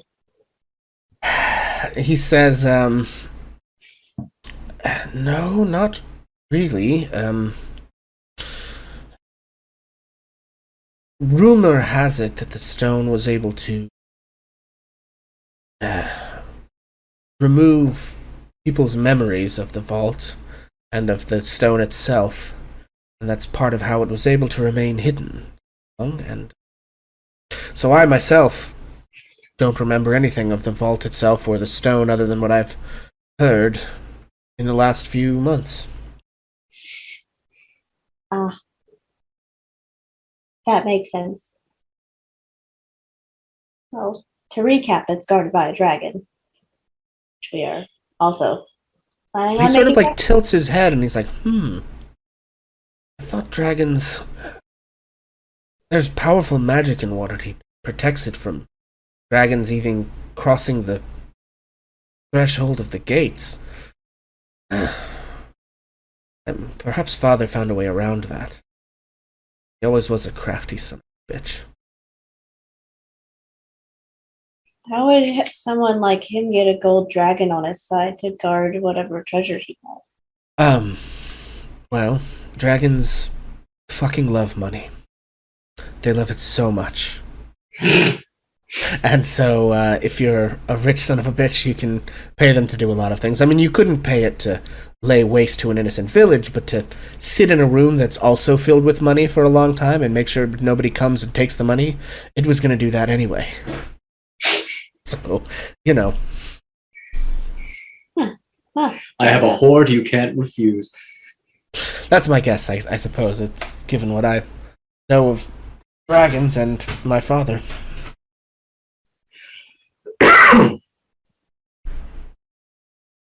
And do dragons stay looking like dragons, or do they turn into... Would I know that? I don't know. He says, I mean, dragons are powerful magic creatures. It certainly is within the realm of possibility that they are able to take other forms. Some of the metallic dragons are well known for living amongst people. Silver ones in particular, but it's not unheard. The green dragons are also very skilled at illusion and shape-changing.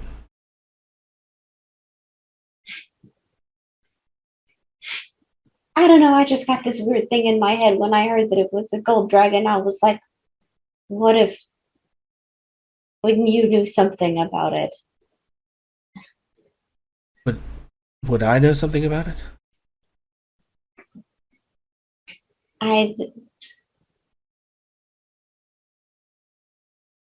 You know what? I think it was a weird, it's just like weird thought to have in my head, and it doesn't really apply here. He says, I assure you I am She but a thought man. Rainier was the dragon. She says, I assure you I am but a man. Okay. Insight check. I mean, yeah, feel free if you want. Sure. I'm gonna do it. I'm not gonna be great at it, but I'm gonna do it. Nope. 4. Hard to say. He could be hiding it, but Oh, you know what? Hold on. I don't know, man. You could be hiding it underneath those jeans there.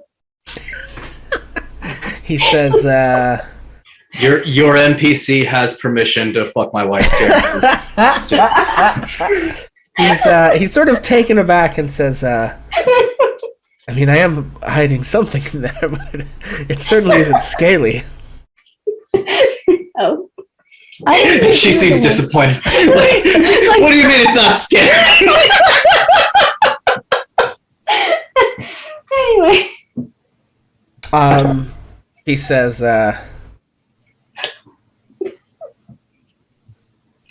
take it you're. When is this all going down? Sometime tomorrow. You need my help. If you'd like, I certainly don't want to, like... It's a pretty intense kind of fight that I think is about to happen. There's an 18th level wizard involved. Or whatever the colloquial term is for an 18th level a wizard. A very powerful wizard who can raise people and undead. Heavens above. Yeah.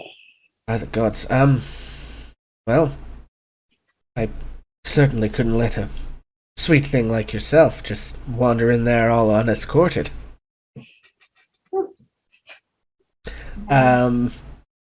He says, it's also been a while since I've run anything through. So I suppose I can, stretch my sword arm, as it were. There's a joke in there. Okay, and you all, joke or an invitation or both. Right, I think you all continue to have this conversation, and whatever happens or doesn't happen, happens as we draw that scene to a close. Yeah.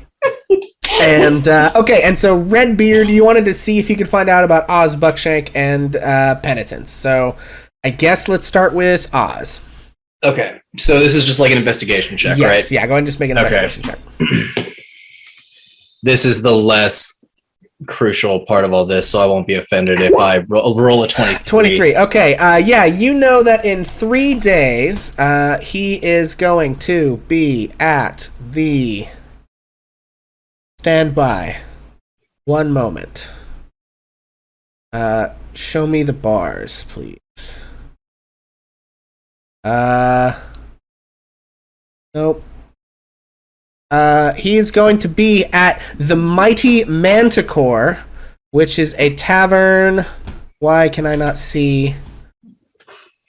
Is that it? No, this. The Mighty Manticore, which is in the Castle Ward, just off of the Street of Silver. Okay. And Selvin All right. Street.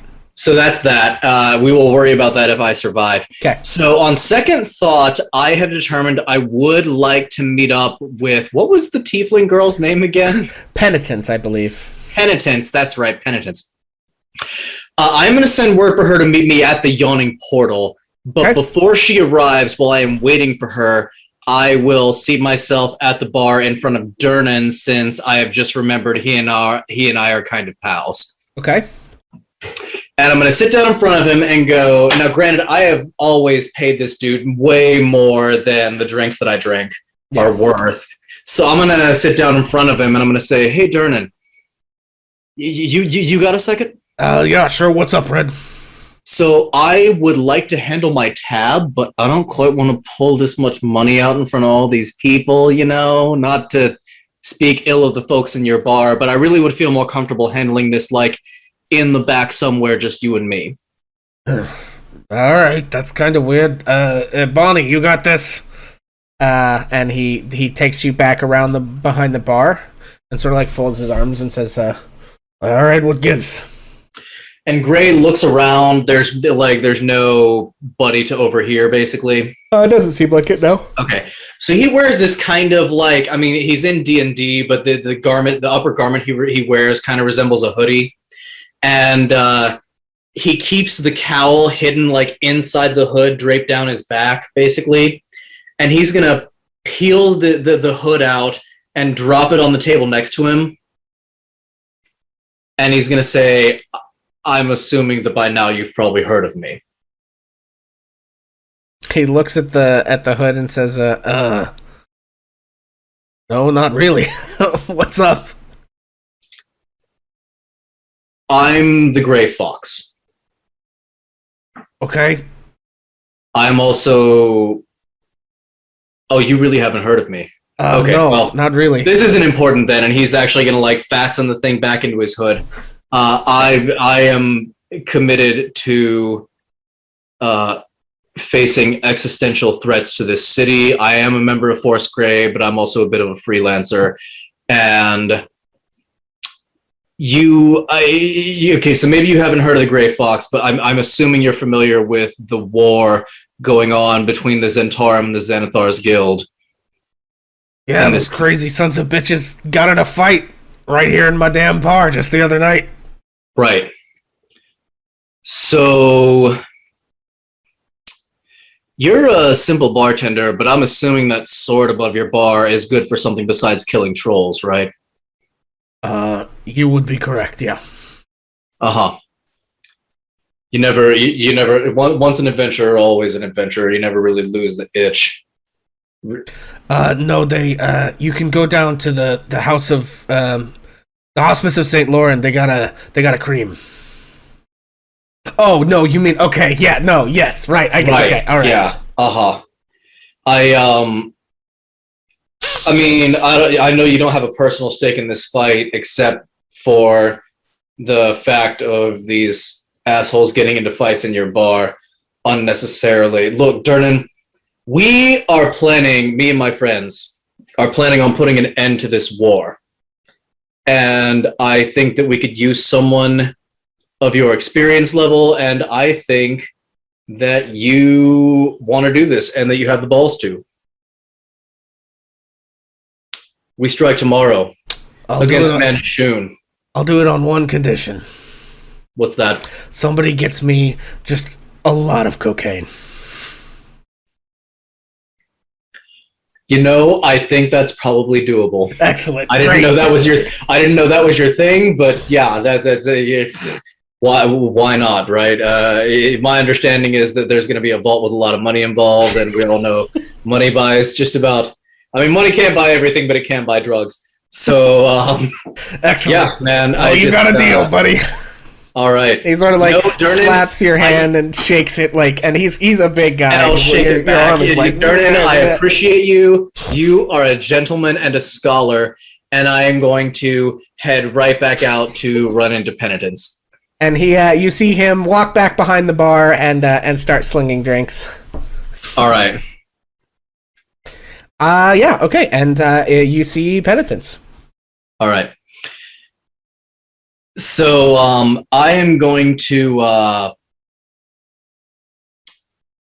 just gonna kind of lean in and be like, look, I know I stink like a cave troll right now, but you've probably been in places that smell worse, and I don't really think it matters. And I think you and I have been circling each other for long enough.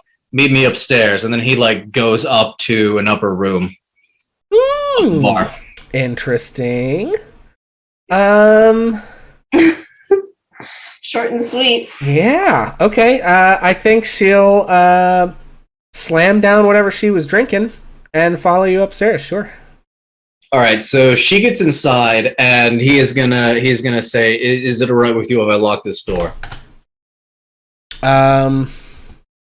She looks pointedly at your rapier and your short bow and any other visible weapons that you have, and says, what's going on here, Red? I'm gonna drop all my weapons on the floor, closer to her than me, and I'm gonna say, I just want to make sure that we can have a secure conversation here.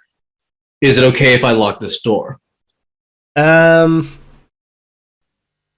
She nods. Okay. He is going to latch the door, and then he is going to once again peel the hood, the cowl out from within his hood and drop it on the table. And he's going to say, "Have you heard of the Gray Fox?" All right. Give me high or low. High. With an 84, she says, yes, I have. I am the Gray Fox. I see. I have taken it upon myself to eradicate this city of its rats.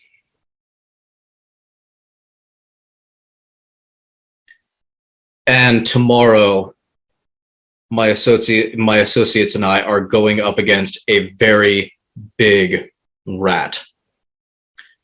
Now, there's a vault full of money involved. There's a dragon involved. It's hard for me to say how the money is going to split up, but there's glory and there's righteousness. And I trust you, even though we have only spoken a little, and I believe that you are strong and that your friends are strong and that you would not balk at the opportunity to do the right thing. We meet at mid-morning to take on the founder of the Zentharum. And I would be honored if you and your friends would help us. She says, and there may be loot involved. Yeah, she says, we usually don't always go for the high and mighty stuff, but if there's money in it, I'll see what they think. Very well. I appreciate you. Fair enough. Well, that's not how I thought that conversation was going to go. Well, and he like peels the rest of his hoodie off and drops that on the floor. I am sleeping here tonight, I think, but I'm not really sleepy yet. Fair enough. And I think that's what we're running the session for tonight. All right. Thank you guys for hanging out. As always, I am Pixel. And we will pick up next time. Next time will be the finale of this campaign. We will handle the showdown between our heroes and Force Grey and the Blackstaff and Manshoon and his Zentarum and whatever other forces of evils might array themselves to be involved in this business. And so thank you guys for hanging out. Thanks everybody for all of the support during this entire run of this show so far. Next session may run a little longer depending on how things go. So folks, please be prepared for that. Because we are going to do our utmost to fully wrap this whole thing up by the end of that next session. And then as far as what we do after that, things are still kind of in the works, but we are working on, a couple of other irons in the fire to see what we can put together. So thank you guys, and we are going to do our usual and go around and sort of remind everyone who we are. So Jacob. Hi everyone, I'm Jacob. I play Cassius Anweir, the Changeling Bard. I don't got anything to plug. Thank you so much for sticking around, and I'll see you next week for the finale. Excellent. And Redbeard. My name is Redbeard the Pink. Happy Pride Month, everyone. I am on TikTok and Facebook, and I am looking forward to the big finale. Excellent. Trish. My name is Trish. I play Mel, the young male changeling, who I believe tomorrow is going to become a man. Oh my. Skull. Hey guys, I'm Skull. I play Arlo, the warlock, but I don't have anything to plug, so that's about it. Fair enough. And Haley. Hi, I'm Haley Comet. I play Beatrice, the Ranger Bee person, and I think this sound is appropriate for that ending scene just now. Hold on. Just a sec. Oh no. Y'all. No. All right. Okay, and I am Pixel. I am your GM here at the moment, here with Ages of Einor. I also play some video games over on Facebook at facebook.com/hammerandpixel, where you can see me play games and talk about, philosophy and economics and literature whilst playing games and what have you. There's more to most of your favorite games than you might realize, and I would like to help you think about that. So, that is going to be all for today, folks. And yeah, so we'll pick back up next week with the exciting conclusion of Waterdeep Dragon Heist. That's all I got. See you later, everybody. Bye.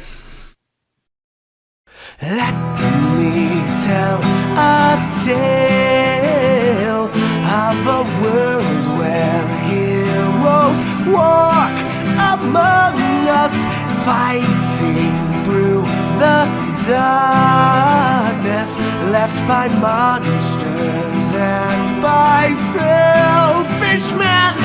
A tale of glory, asunder, sacrifice and battles lost. Our heroes know not what awaits them, and still they carry on. Let me sing a song of a family forged by trials and woe. On their own they falter, but together they will write their own tale of glory, rent asunder, sacrifice and battles lost. Our heroes know not what awaits them, and still